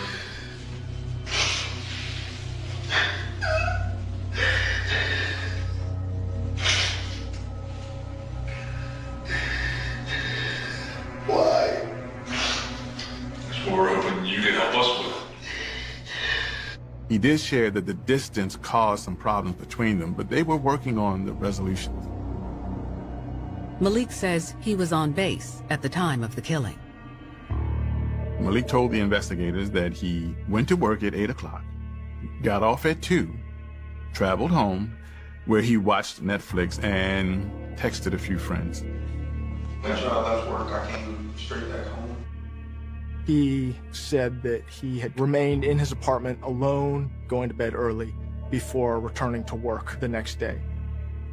The grieving husband appears eager to cooperate with police. Malik even agreed to a forensic investigation of his cell phone. But there's one aspect of Malik's behavior that strikes investigators as strange. Most people would likely immediately need to know what happened to my wife. Malik Kearney never asked how his wife died. That was a red flag, among others, to the investigators. Malik, again, is there any questions we didn't ask that you think that we should have asked before we leave? No? With no evidence to hold Malik, investigators let him go. They returned to Maryland and started gathering evidence, processing evidence. As detectives begin looking into Malik's alibi, it seems to check out.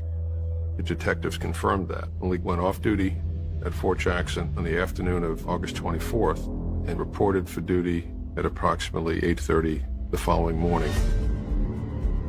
When detectives review Malik's cell phone, it also appears to bolster his story.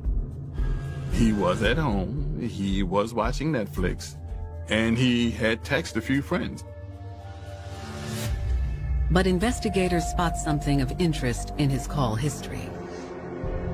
They noticed that there was one number and one name that appeared more than any other number or name in that phone. That name is not Carlin.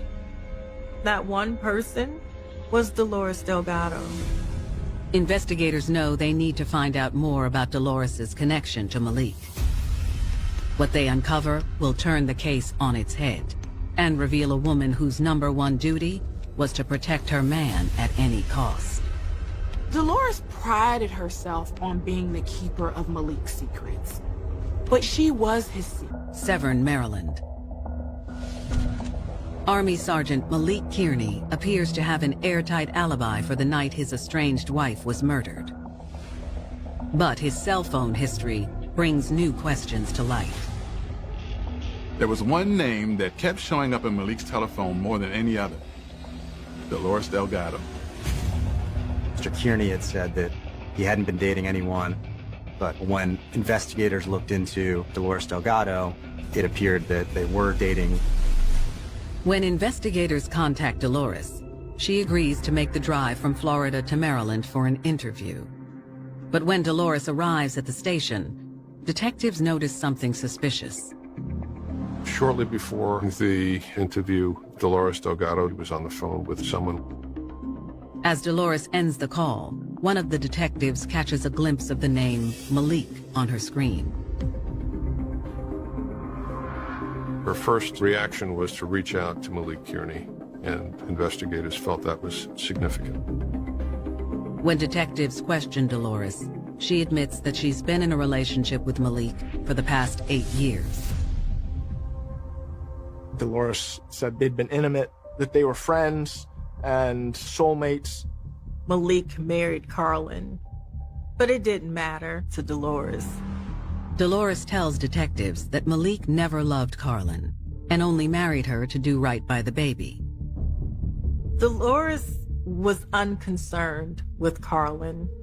In her heart, Dolores knew Malik was still her man. Detectives questioned Dolores about her whereabouts the night of the murder. Dolores Delgado told investigators that on the evening of August 24th through the morning of August 25th, she was with Malik Kearney in his residence in Columbia, South Carolina. They just spent the evening together. This, of course, is in direct conflict with what Malik had told investigators, that he was home alone. Detectives asked Dolores if she or Malik left at any point that night, but she insists they were both at Malik's home throughout the entire evening. She said that she was with Malik in South Carolina the night Carlin was killed. They also asked Dolores if she or Malik owns a revolver, the suspected murder weapon. Dolores Delgado told him that she really had no knowledge of firearms and was not well versed in anything pertaining to firearms. That was suspect coming from a veteran of the U.S. Army who had served a tour of duty in Iraq. If anyone knows about guns, it would have been Dolores. Investigators believe Dolores knows more than she's admitting, but have no incriminating evidence. They conclude the interview and immediately get a subpoena for Dolores's phone records. When they looked at Dolores Delgado's cell phone data, they found that it was hitting off a cell phone tower right by Mr. Kearney's apartment. In fact, the same cell phone tower that his cell phone was hitting off of that night. They do find startling inconsistencies between her phone and the data pulled from Malik's phone. Obviously, there had been the communication between the two of them. There were a number of messages and text messages and back and forth that they hadn't found on Malik Kearney's phone. That indicated to them that Malik Kearney had deleted some of the stuff off his phone before sharing it with investigators. Investigators also find photos of Dolores's odometer in the text messages. She's also tracking her mileage, taking photos of this and sending it to Malik. That was a red flag as well to investigators. That's just not typical of what people send back and forth to one another. They started to get a picture of what happened leading up to the crime. It appears the couple planned a turnaround trip to kill Carlin Ramirez. And one of them stayed behind to create a digital alibi in South Carolina. Malik Kearney and Dolores Delgado had put together a plan to travel from South Carolina up to Maryland, kill his wife, and get back in time for work. But the vital question still remains: who pulled the trigger? Dolores had to be thinking that this wife, this distraction, this other woman was the reason that she couldn't be with her man.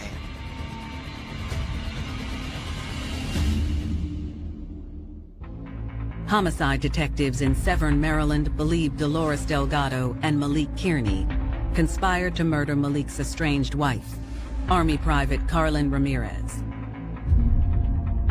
An exhaustive search into Malik and Dolores's cell phone records revealed the two spent several weeks working out their plan and how to cover up their tracks. At this point, police wanted to know which one pulled the trigger. When detectives receive Dolores's financial records, they get the big break they've been looking for. Detectives turned up that Dolores Delgado had purchased a Taurus .357 revolver. Same caliber of gun that had killed Carlin Ramirez. They also find another curious purchase: They see in her financial information that she's recently purchased gas cans. Authorities travel to Florida to execute a search warrant on Dolores's home. They don't find the murder weapon, but they do find another piece of damning evidence on Dolores's laptop. They found searches how many gallons are needed for each mileage from one way from South Carolina to Maryland. Investigators suspect the gas cans purchased on Dolores's card were part of a calculated effort to avoid leaving a trail behind. It points investigators to the conclusion that somebody did not want to stop for gas along the way and risk the possibility of their image being captured on surveillance cameras. At this point, detectives feel confident they have the evidence they need to charge Dolores Delgado and Malik Kearney with the murder of Carlin Ramirez. The electronic evidence, the text messages, the lack of truthfulness on the part of Malik Kearney during the interview process all led us to conclude that Malik Kearney and Dolores Delgado acted together to cause the death of Carlin Ramirez. In October 2016, after more than a year of investigation, a grand jury finally indicts Dolores and Malik. Dolores Delgado was arrested at her apartment. She appeared surprised to see police there, but at the same time, in the back of her mind, I think she knew this was coming. Malik Kearney was arrested on post and taken to the lockup at that fort. But the question still remains. Who pulled the trigger? Prosecutors decide to approach Dolores first to see if she'll crack. Prosecutors and investigators wanted to convince Dolores Delgado to cooperate, to tell us her side of the story, and ultimately testify against Malik Kearney. The purpose of my conversation with Dolores Delgado was to acquaint her with some of the evidence that we had obtained against her. They show her proof of purchase for 2 5-gallon gas cans and a .357 revolver. Delgado continued to be in denial about any involvement in the murder of Carlin Ramirez. Investigators knew that Dolores was lying. They had the evidence to prove it. They just needed her to give herself up. They decide to present her with another alarming piece of evidence. Just days earlier, a surprise witness had come forward with a guilty conscience. Police got a call from a man in Florida who said that shortly after the murder, he had helped Miss Delgado dispose of a firearm. That was a bombshell discovery that kind of cracked this case wide open. The unidentified witness told detectives that in September of 2015, he drove Dolores to a Florida waterway where she disposed of a .357 revolver. When police divers searched the waterway shortly thereafter, they recovered the gun. We matched the serial numbers to the firearm that Dolores Delgado had purchased in Florida before the murder. We determined the firearm killed Carlin Ramirez. Armed with this new evidence, prosecutors informed Dolores that she faces the possibility of life in prison for her role in the murder, if she doesn't cooperate with them. But is it enough to persuade Dolores to talk? Or will she continue to stand by her man? She loved this man and she wanted him. Malik was her fantasy come true. Dolores would do anything for him. Prosecutors are sitting down with 31-year-old Dolores Delgado, who is in custody for the murder of her boyfriend's estranged wife, Carlin Ramirez. Her boyfriend, Malik Kearney, has just been arrested. The evidence that we had did point to a plot that was hatched by both Malik Kearney and Dolores Delgado to murder Kearney's wife. Prosecutors have just informed Dolores that police divers have recovered the murder weapon. Upon examination by the lab, they were able to identify the serial number on the gun thrown into the river as the serial number of the gun purchased by Dolores Delgado from a local gun store in Florida. Armed with this additional incriminating evidence, prosecutors tell Dolores it is in her best interest to cooperate. We believe that she might be the weak link of the two. Prosecutors offered Dolores a deal: confess and testify against Malik to avoid life in prison. With her back against the wall, Dolores finally agrees to come clean. Dolores, feeling trapped, felt that it was time for her to take the plea deal and begin negotiations with the police. Dolores tells prosecutors that after she was discharged from the Army and returned to the States, Malik began a relationship with Carlin. Meanwhile, Dolores and Malik continued their long-distance relationship overseas. Dolores wanted to be the only one, but she believed that Malik and Carlin's romance was nothing in comparison to hers, and that eventually he would choose her.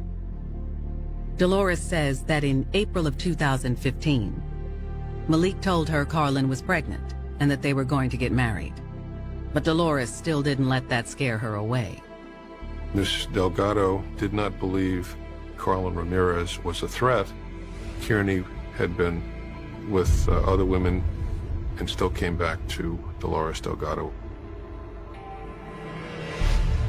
According to Dolores, when Malik and Carlin's marriage imploded after just a few weeks, he asked her for her help. Malik saw Dolores as a very reliable person. She would go through great lengths to make Malik happy. She told us that Malik Kearney had worked on a plan to kill his wife without being detected. Dolores tells investigators she knew it was wrong, but she couldn't deny her man anything.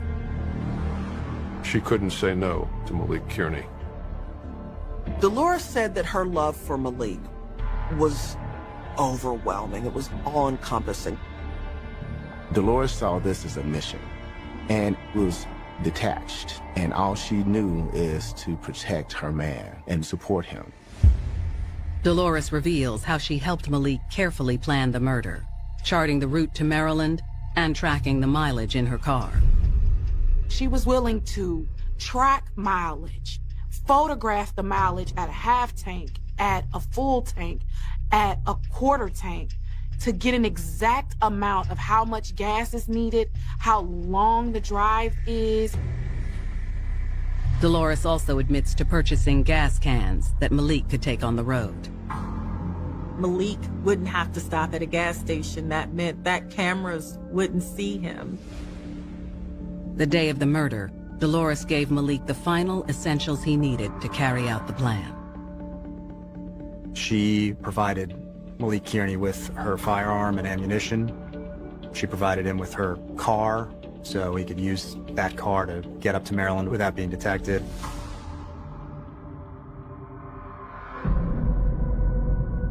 Yet, for investigators, it doesn't answer the question, why murder? Carlin Ramirez was already filing for a divorce from Malik Kearney. It seems in this situation, a reasonable person would have just gotten a divorce. Dolores explains that for Malik, it was all about pride. Malik was used to being in charge in his relationships. He held the power. He was used to getting what he wanted, but he couldn't have Carlin Ramirez, and that's why he killed her. Dolores says when Malik arrived at Carlin's apartment, he used his key to enter.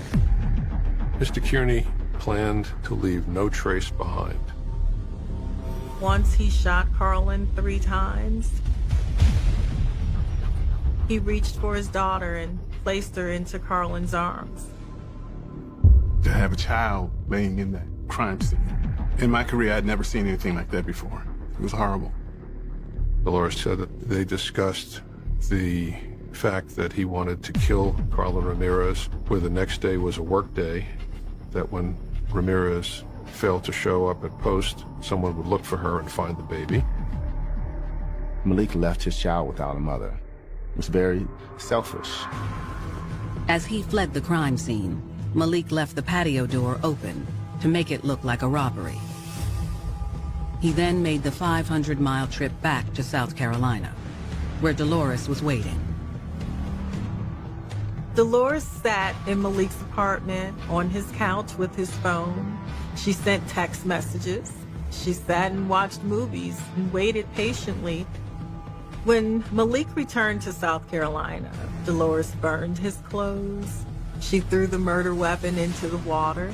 Dolores had done everything for her man. Prosecutors have substantial evidence against Malik, but Dolores' statement puts the gun in his hands. Malik pulled the trigger and she helped him.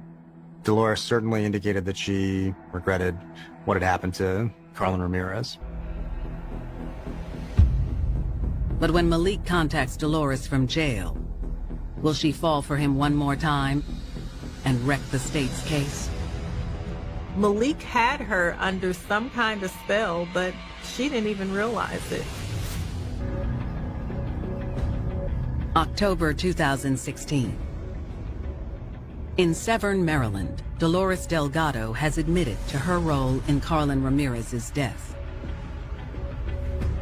Dolores felt that she needed to help Malik murder Carlin because that's what Malik wanted. She was willing to do anything to make him happy. In exchange for a lighter sentence, Dolores has agreed to testify against Malik at trial. But when Malik begins writing Dolores letters from jail, prosecutors worry that he could persuade her to recant. Kearney wrote to Delgado on a number of occasions saying, "Just trust me. Don't trust your lawyer. Don't trust anybody but me." Malik Kearney still sought to maintain his hold over Dolores Delgado. Investigators wonder, is she going to try and save herself, or is she going to try and protect her man? On July 16th, 2018, 37-year-old Malik Kearney stands trial for murdering his estranged wife, Carlin Ramirez. Malik Kearney entered pleas of not guilty. The prosecution describes how two once honorable soldiers came up with a diabolical plan to murder Carlin Ramirez. Dolores Delgado provided the alibi, provided the gun, the ammunition, and her car. But Malik Kearney pulled the trigger. They were partners in crime. Prosecutors submit the murder weapon, a .357 revolver, into evidence. They argue that Malik's actions represent one of the most cold-hearted crimes they've ever seen. It was particularly egregious by virtue of the fact that the mother was killed and her infant daughter placed in her dead arms. But Malik's defense attorneys maintain their client's innocence. The defense was essentially that Malik Kearney had nothing to do with the murder. When Dolores takes the stand, everyone is wondering, will she remain the state's star witness or protect her man like he asked her to in the letters? Fortunately, as Dolores begins her testimony, the prosecution is able to breathe a sigh of relief. Delgado testified that she went along with what Malik Kearney wanted because that's what she always did. Dolores comes clean. She admits to plotting every detail along the way. Dolores was willing to purchase gas, track mileage, purchase a gun, ammunition, provide Malik with an alibi. All of these things just so she could continue to feel safe and feel loved and protected. In the end, the jury returns a quick verdict. The jury found Malik Kearney guilty on all counts. He is sentenced to life in prison without the possibility of parole for the murder of Carlin Ramirez. The Ramirez family were relieved to have this behind them and have some justice for the murder of their daughter. Their best memory of their daughter Carlin is in their granddaughter. Carlin's family is raising the daughter and doing the best they can, but it's just not going to be the same as it would have been with her mother there. Dolores Delgado pleads guilty on all counts and is sentenced to 17 years in prison.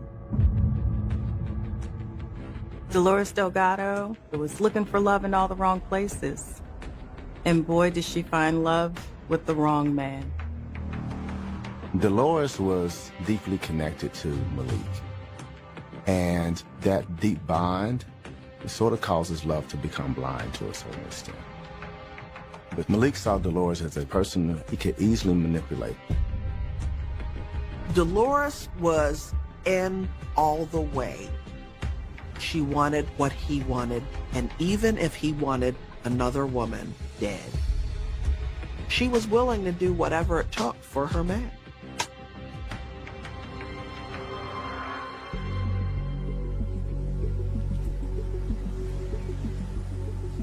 They say all is fair in love and war. And that may be true. But when you allow your lover to become the commanding officer of your life, and do whatever you can to obey his orders. 4th, 2021, sheriffs in Orange County, Florida, get a call from a worried mother.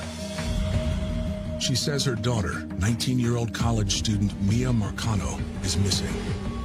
Mia was scheduled to fly home to Fort Lauderdale to see family for the weekend. The last her family had heard from her, Mia was getting off of work and headed home to pack the rest of her things and wait for the Uber to head to the airport. Mia's plane left Orlando at 8:50 p.m., but when it landed in Fort Lauderdale, she wasn't on it. My son texted me, and he said that, Dad, we can't find Mia. I said, what do you mean you can't find Mia? And he told me that, he's been calling her, and everybody's been calling her, and her phone is just going to voicemail. A young 19-year-old not ever far from her phone, right? It's unusual that she's not answering, so family are now frantic, wondering where is she? I sent her a text message through WhatsApp, and on WhatsApp you can see if a message was delivered or, if it was read or anything like that. And the message that I sent was not going through. So I automatically knew that something was wrong.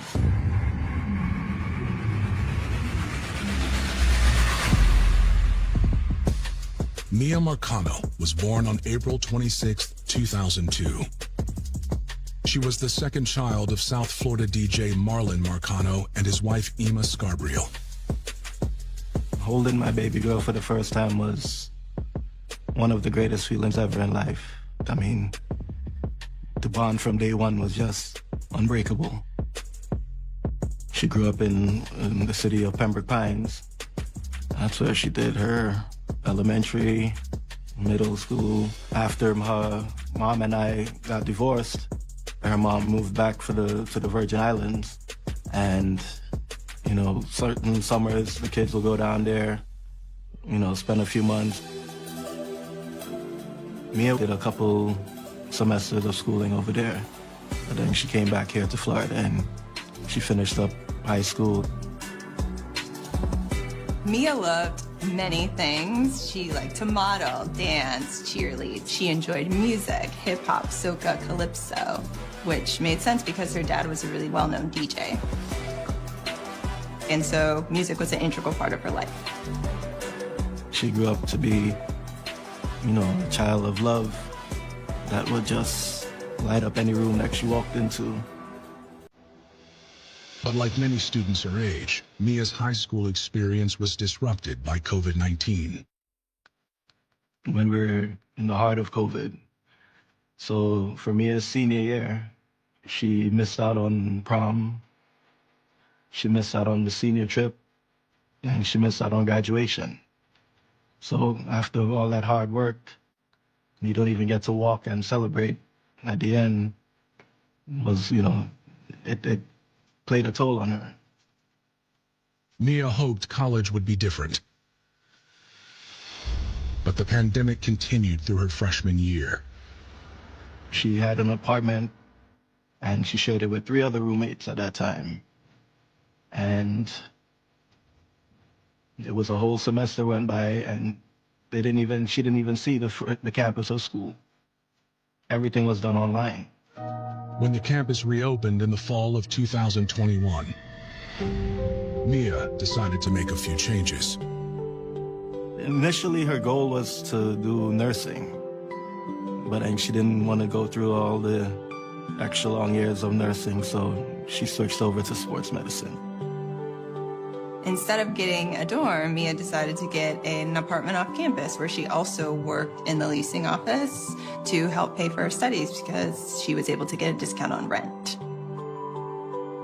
She handled a lot of the phone calls. She did have to go and do apartment checks when it came to making sure the apartments were ready for the new tenants that were moving in, but she did more office work.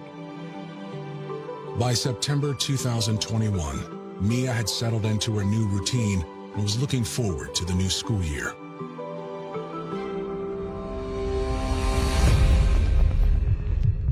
But now Mia has suddenly vanished, and her family is afraid something has happened to her.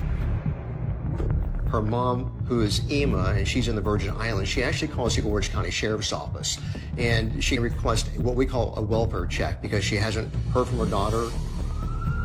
At 10:07 p.m., an Orange County Sheriff's deputy arrives at Mia's apartment in Orlando. The family had already called Mia's roommate to meet the deputy there. Her mother, Emma, tells the deputy, please stand by because her roommate is leaving work, coming by the apartment, and she'll get you inside. The roommate shows up. They actually go inside the apartment, but when they get to her room, the door's locked. Mia's roommate says that's not unusual. She always locks her door when she goes home for holidays. Luckily, Mia's bedroom has a window they can get to from the back of the apartment. They were able to look inside the window, and the police officer said that it looked like a normal teen's room. However, something seems out of place.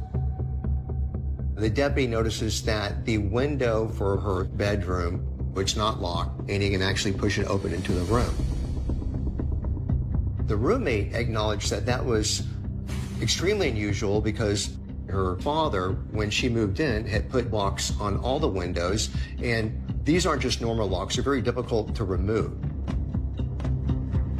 I just wanted the lock so that the window would not be able to go up past a certain height. So she can open the window, she wanted fresh air, but nobody could stick their head through the window. Those locks are now broken. The roommate's talking with family members, and so they suggest that she enters the room through the window. The roommate checks with the deputy, gets his authorization to do so, because at this point, we really don't have a crime that's being investigated. It's simply a welfare check on someone. So the roommate crawls through the window with the assistance from the deputy. When Mia's roommate gets inside, she makes another discovery. She told us on the phone that what she saw, which was the bookshelf that she had in her room jammed up against the bedroom door. So automatically that told me that if her door is jammed, there's no way that she left through that door. She had to leave through the window. The question is why. After moving the bookcase, Mia's roommate helps the deputy search the room for more clues. The bed's, not made up, but they don't really notice anything initially out of the ordinary, but eventually they do find clothes that are in a backpack, and it appeared to be the clothes that she was going to take with her to the plane, so they were there. And also the teddy bear that she normally doesn't leave without if she goes anywhere. That was something that was very important to Mia. They knew that something was not right when they saw the teddy bear. The deputy files a missing person report. adding Mia's name to the national database. But for now, they cannot start a formal investigation. We don't really have enough information, at least in my opinion, as a former law enforcement officer, to establish that a crime has been committed, although there are some red flags, associated with this. Mia's loved ones don't agree, so they decide to take matters into their own hands. Family members know another family member. They know the signs. And it was like, we need to activate now. We just jumped in the car and took off to Orlando.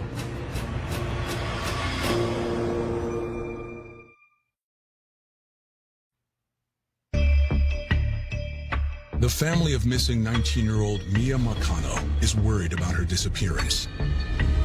So they make a late-night drive from Fort Lauderdale to Orlando, Florida, to conduct their own investigation. We got to Orlando roughly, I would say 2:45, 3 a.m. in the morning. I didn't have a key to the apartment, but I was in contact with her roommates. And as soon as I got there, I called her and she came and opened the apartment for me. We went into the apartment with gloves on because we knew not to touch anything. When they went into Mia's room to look around, they knew immediately that something was not right because Mia was an extremely neat person. It didn't matter where Mia was gone, the time of the day. When she left, her bed was always made. Her room was always neat. We noticed, her jewelry was broken on the floor. Her bed was shifted. The type of jewelry that it was very difficult to break. It was not something that would just fall on the floor and break. They knew that it must have been some type of struggle. They also saw a box cutter. That was another sign. They knew Mia did not own a box cutter. That was not hers. Mia that would not be her weapon of choice. The family spots something else the police officer missed during the welfare check. A blood stain on Mia's pillow. The blood was in plain eyesight, but we couldn't determine if it was fresh or how long it was there. They're becoming convinced that someone has abducted Mia. But she doesn't have any enemies they know about. We were talking and, we're trying to find out, who does she have any problems with? Has she been complaining about anything or anybody? And her roommate mentioned that the only person that she can think about was this guy named Armando.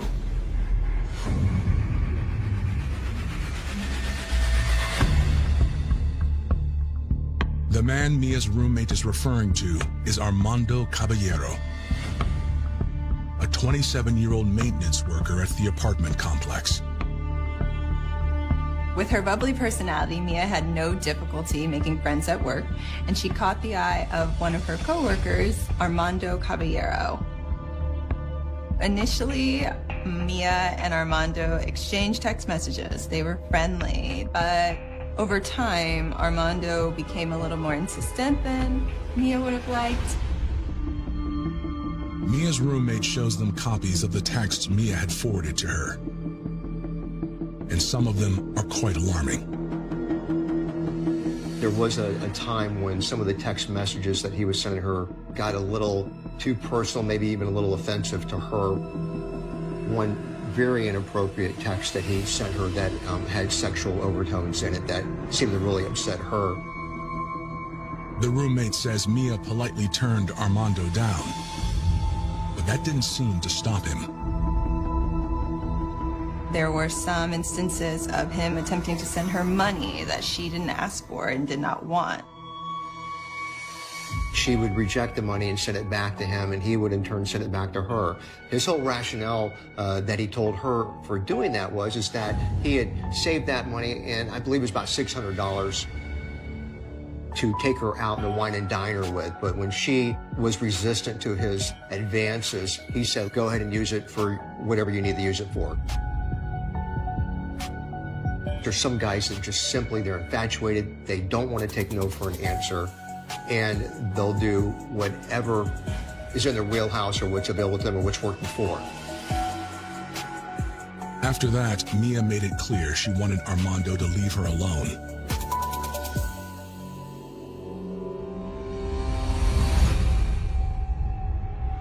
But now her loved ones can't help but wonder if he's the reason she's disappeared. There's a concept in psychology called rejection sensitivity, right? To where people who experience rejection aren't able to have a typical threshold for accepting what that means. This could be the case with Armando as well, where his rejection sensitivity is really low, and so he's not able to interpret the social cues that he's getting from Mia in an appropriate way.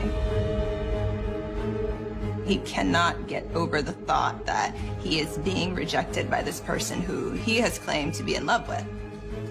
Once it got to the point where she indicated to him that she was no longer interested in his advances, and we see that he was not taking no for an answer, that is where we get to the point where something more sinister is at play.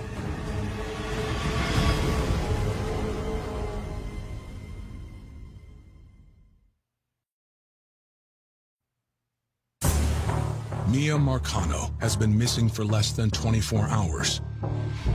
But the more her family learns, the more they think she's been abducted. So around 4 a.m., they ask police to look at the new evidence they found in Mia's apartment. We called them back because when we got there, I mean, everything was plain as day that my daughter's in trouble. We have an Orange County Sheriff's deputy there, and we have a ton of family members there, including her father. So, father points out to the deputy that the bed frame has been moved. It's not sitting where the impressions are on the carpet. There's a yellow box cutter. The deputy looks at it. There does not appear to be any traces of blood on it. There's a pillowcase on the bed with a drop of blood, but it doesn't look fresh. To the deputy, it seems less like evidence of foul play than of a family desperate to find answers. At this point, we really don't know what's happened to her. We just don't know if she's been abducted or maybe she's doing something of her own free will. There's just a lot of possibility at this point in time. I can tell you that in missing persons investigations, there is no shortage of individuals that want to get involved, normally for the right reasons. It shows that they love and they care, which I think is great. But it can reach the point where it can become distracting. They're trying to tell me that, well, no, your daughter's not in trouble. It's a party weekend. She's probably out with her friends. And I mean, I know my daughter. If my daughter wants to go party with her friends, she doesn't have to sneak out her window. The deputy tells Mia's father he'll add the information to her case file. But there's nothing more he can do for now. Before he leaves, however, a security guard arrives to tell them about a suspicious vehicle in the parking lot. We automatically just, went outside. And I seen him sitting down in the car. He asked if we were looking for Mia. And my sister asked, well, who are you? And he said his name is Armando. It's the maintenance worker Mia's roommate told them about, Armando Caballero. But why is he lurking outside Mia's apartment in the middle of the night? Deputy asked him why he's there. Now, at this time, Armando's talking on the phone to somebody the whole time the deputy's trying to interact with him. He said he was talking to his coworker, and she told him that Mia was missing. And he was concerned, so he decided to come by and check, because he was an on-call maintenance guy that night. It seems a reasonable explanation at first, but when the family confronts him, he gets defensive. As of right now, you have sent obsessive texts to Mia. We have all seen the texts. You talked about giving her your life savings. You cash out her money, and you claim that you weren't in touch. It's on text. I never As a matter of fact, we're going to get a police report to pull your phone records if that's the case. There's evidence of obsession, of So you're fascinated with It's me. not only from my side, so don't try to make this. No one's saying that. It takes She's two. not here to defend There's- herself right now, obviously, so we she's gotta talk to missing. you. So we're talking to And you I who've been going completely back and respect forth that. I on understand text. that. That is your family. But until we figure out what's going on, just don't beat me up. To defuse the situation, the deputy separates the parties and talks to Armando alone. Armando admits he wanted to date Mia, but says he backed off when she turned him down. How would you describe your relationship with her? It was somewhat flirtatious at first, but then honestly, it was just on some friendship. Okay. According to Armando, they were still friends. The last time he saw her was at work around 3 p.m. The whole time the deputy is talking to Armando, he's on the phone talking to somebody. So eventually, Armando puts the phone on speaker mode so that the deputy can talk to the individual. And the female ended up confirming this to the deputy while she was on speakerphone. And the female actually worked in the same office as her supervisor, actually, and they were friends as well. Despite the family's suspicions, it seems Armando might be telling the truth. After all, if he had harmed Mia, why would he come back to offer help? But before the night is over, the case takes another unexpected turn. The security guard said that when he was walking around, he heard some noises in one of the storage units. So we asked if they can, seeing that Armando, he has access to it, well, can he go open the unit so that we can make sure, you know, that Mia's not in there.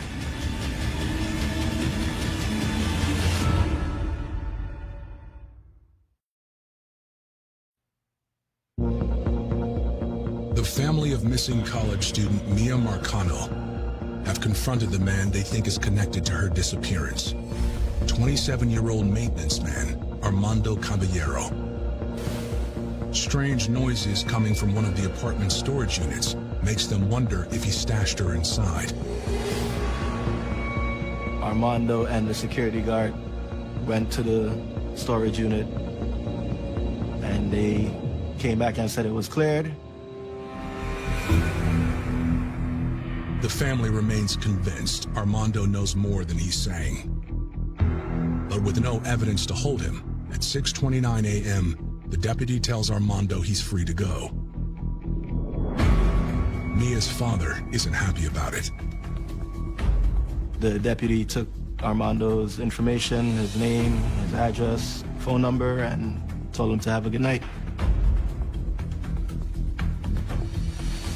I mean, if I'm driving and I get pulled over for a routine traffic stop, you'll search my vehicle, you'll take me out of the car, you'll do the whole nine, but my daughter's missing and a guy, a person of interest is right in front of you and you do nothing. The deputy tells the family to contact the sheriff's office if they hear from Mia. But as far as her loved ones are concerned, the investigation into Armando Caballero is just getting started. Next, the family kind of takes over the investigation for the cops. I don't think anybody's going to ever put in the efforts and the attention that a family member will put in.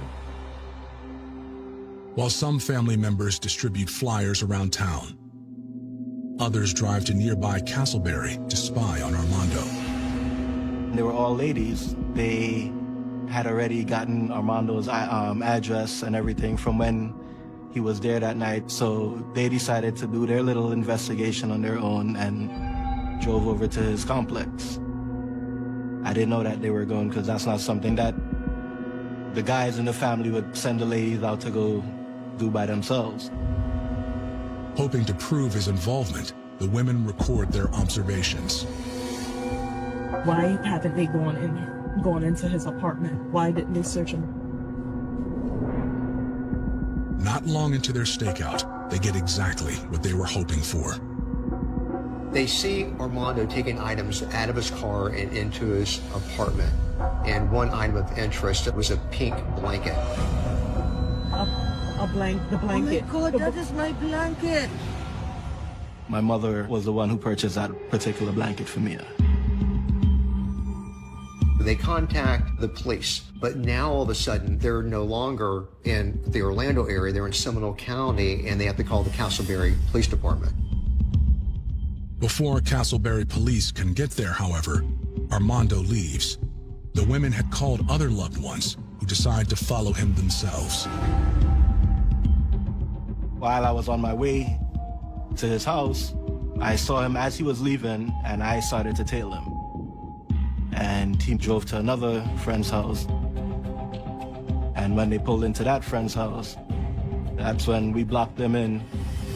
And we came out the car and approached them again and told them, you know, the family was just there. We saw the blanket, everything. He told us that he didn't know what we were talking about. He was saying that he has nothing to do with Mia and he doesn't know where Mia is and, you know, why are we harassing him, is basically what he said. The family calls Castleberry PD. They respond. They said that they couldn't go inside because they didn't have any warrants or anything like that. But if he's allowing someone to go inside, they're willing to go inside. Armando says he has nothing to hide and surprises everyone by agreeing to let one of Mia's friends search his home instead. The friend went inside, did a search, and the blanket was gone. In my mind, I already knew that we were not going to find the blanket there because his roommate was already at the house. He already knew that by then we were on to him.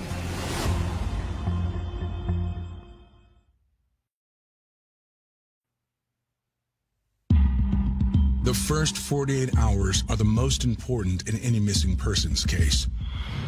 And Mia Marcano's family is determined to find her before it's too late. Unfortunately, their only suspect, Armando Caballero, is staying one step ahead of them. At that point in time, I was just looking for the answer. And if he was the person that had her, or what, I just wanted to find where Mia was. I felt like she was in danger. What they need is solid evidence to convince police to take them seriously. So they ask Mia's property manager for security camera footage from the day she disappeared. The only place that there were security cameras were primarily at the front office. There were no surveillance cameras throughout the apartment complex. Fortunately, there are other ways to track employees' movements. Everything in the apartment complex is pretty much controlled by key fobs. The key fob contains chips with unique codes, which are recorded whenever they're used. And those records give Mia's loved ones a much clearer picture of what happened the day she disappeared. When Mia gets off at 5 o'clock in the afternoon, about 5:06, she ends up entering her apartment.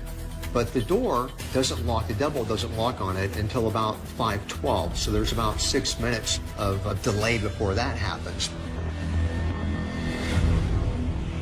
Stranger still, a different key fob gained access to her apartment half an hour earlier at 4:34 p.m. And that key fob belongs to the building's maintenance man, Armando Caballero.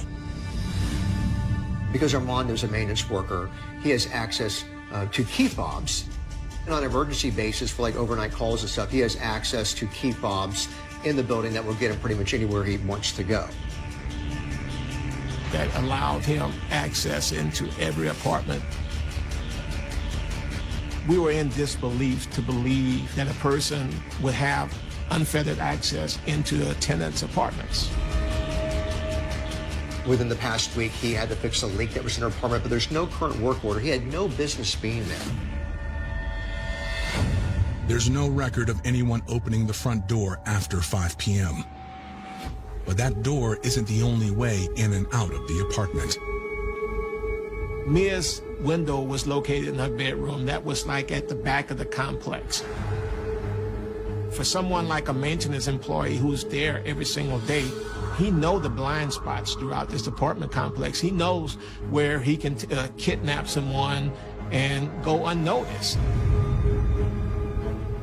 Mia's family immediately takes this new evidence to Orange County Police. This time, authorities open an investigation and review all the evidence.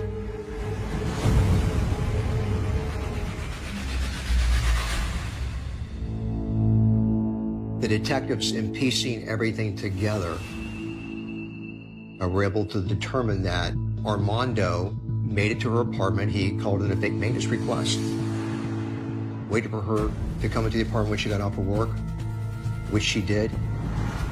They believed that once she entered, that there was a fight and a struggle, which would explain some of the jewelry on the floor, some of it broken, the bed frame being displaced, that he bound her, the window that was open, that the lock had been taken off, that Dad had put on, faced a back area of the complex that wasn't frequented by people. So it would have been relatively easy for him to get her out of that window without people watching him do that.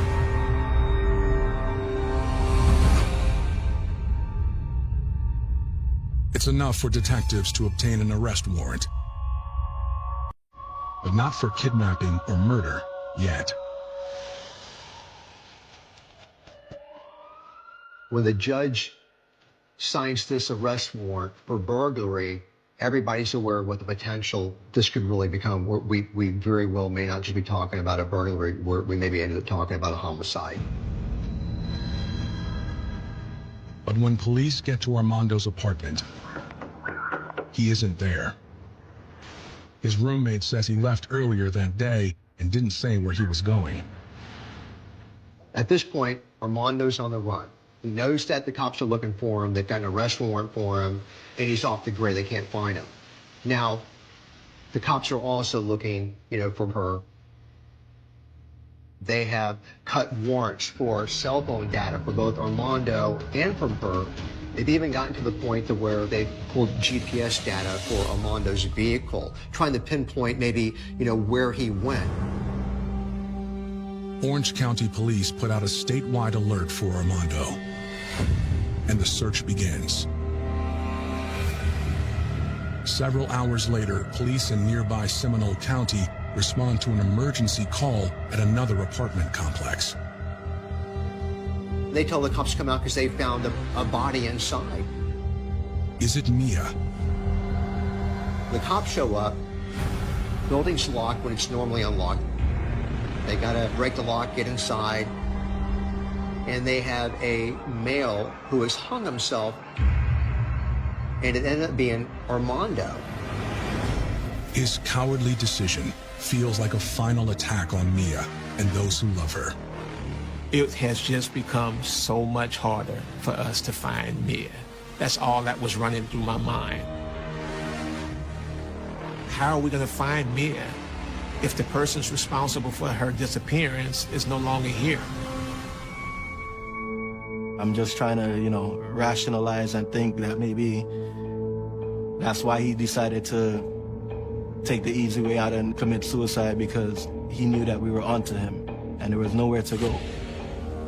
For me, I still had hopes that Mia was still alive. We knew we had to move extremely fast because Mia was missing on September 24th. It's now September 27th. And we're like, how long could she go without water? How long could she go without food? We're calculating all of this, and we know that there is a sense of urgency, and we have to find Mia right now.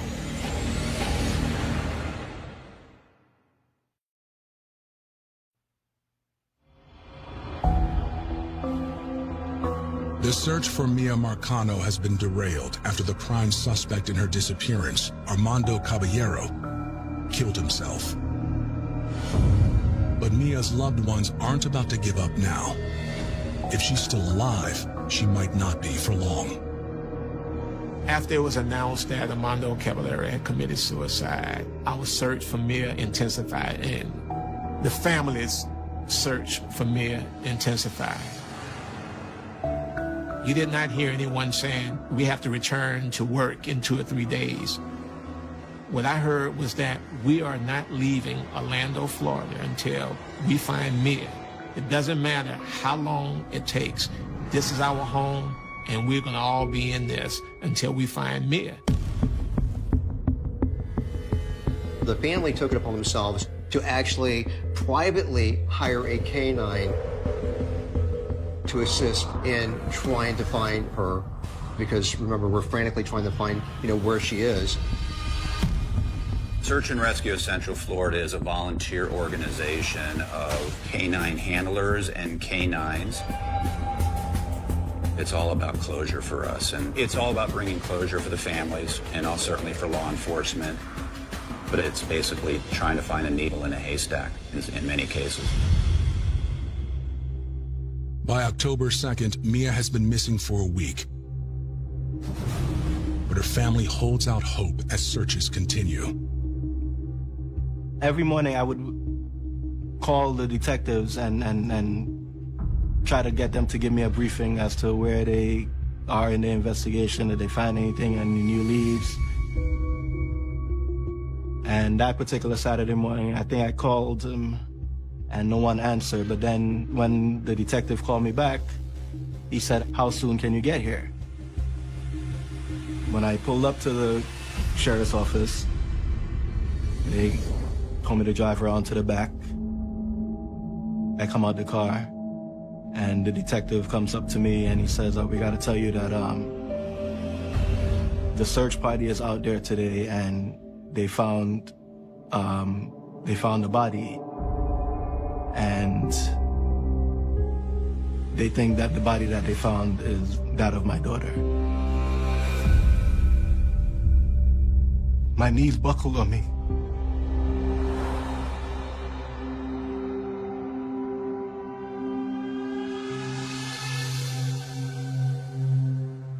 Detectives explain that earlier that morning, a search party combing the woods near an apartment complex where Armando used to work had made the heart-wrenching discovery.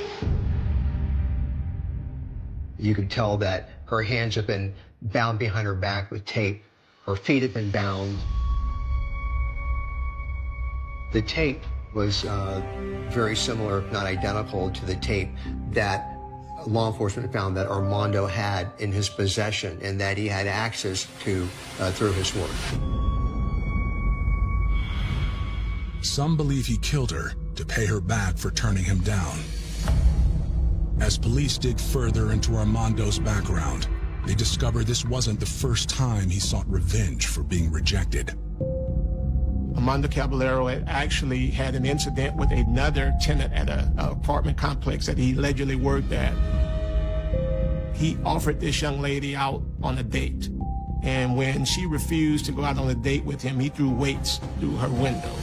So this was a guy who was a predator.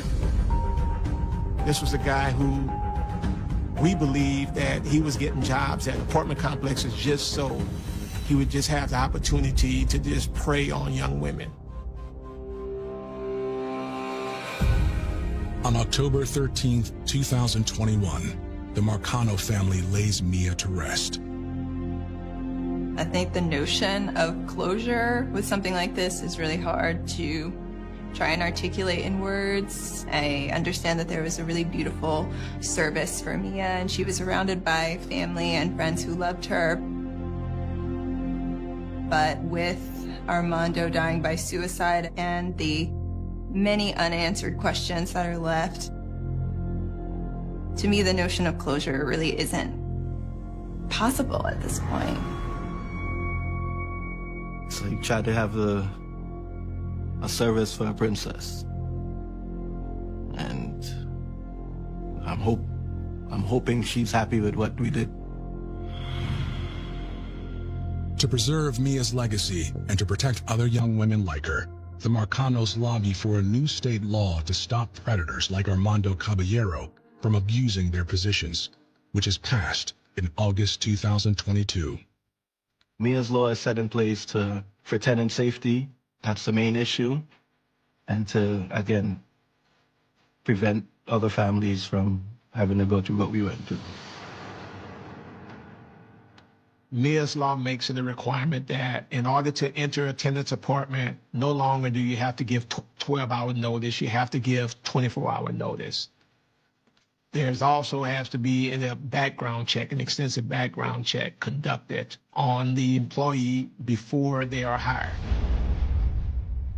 Also, it was very important for the family to create a foundation. And what the foundation is about is to assist families of missing persons. Because this is something that you're not prepared to handle. So having someone who's been through it, giving you the advice, telling you the resources to look for has been very beneficial to many of the families.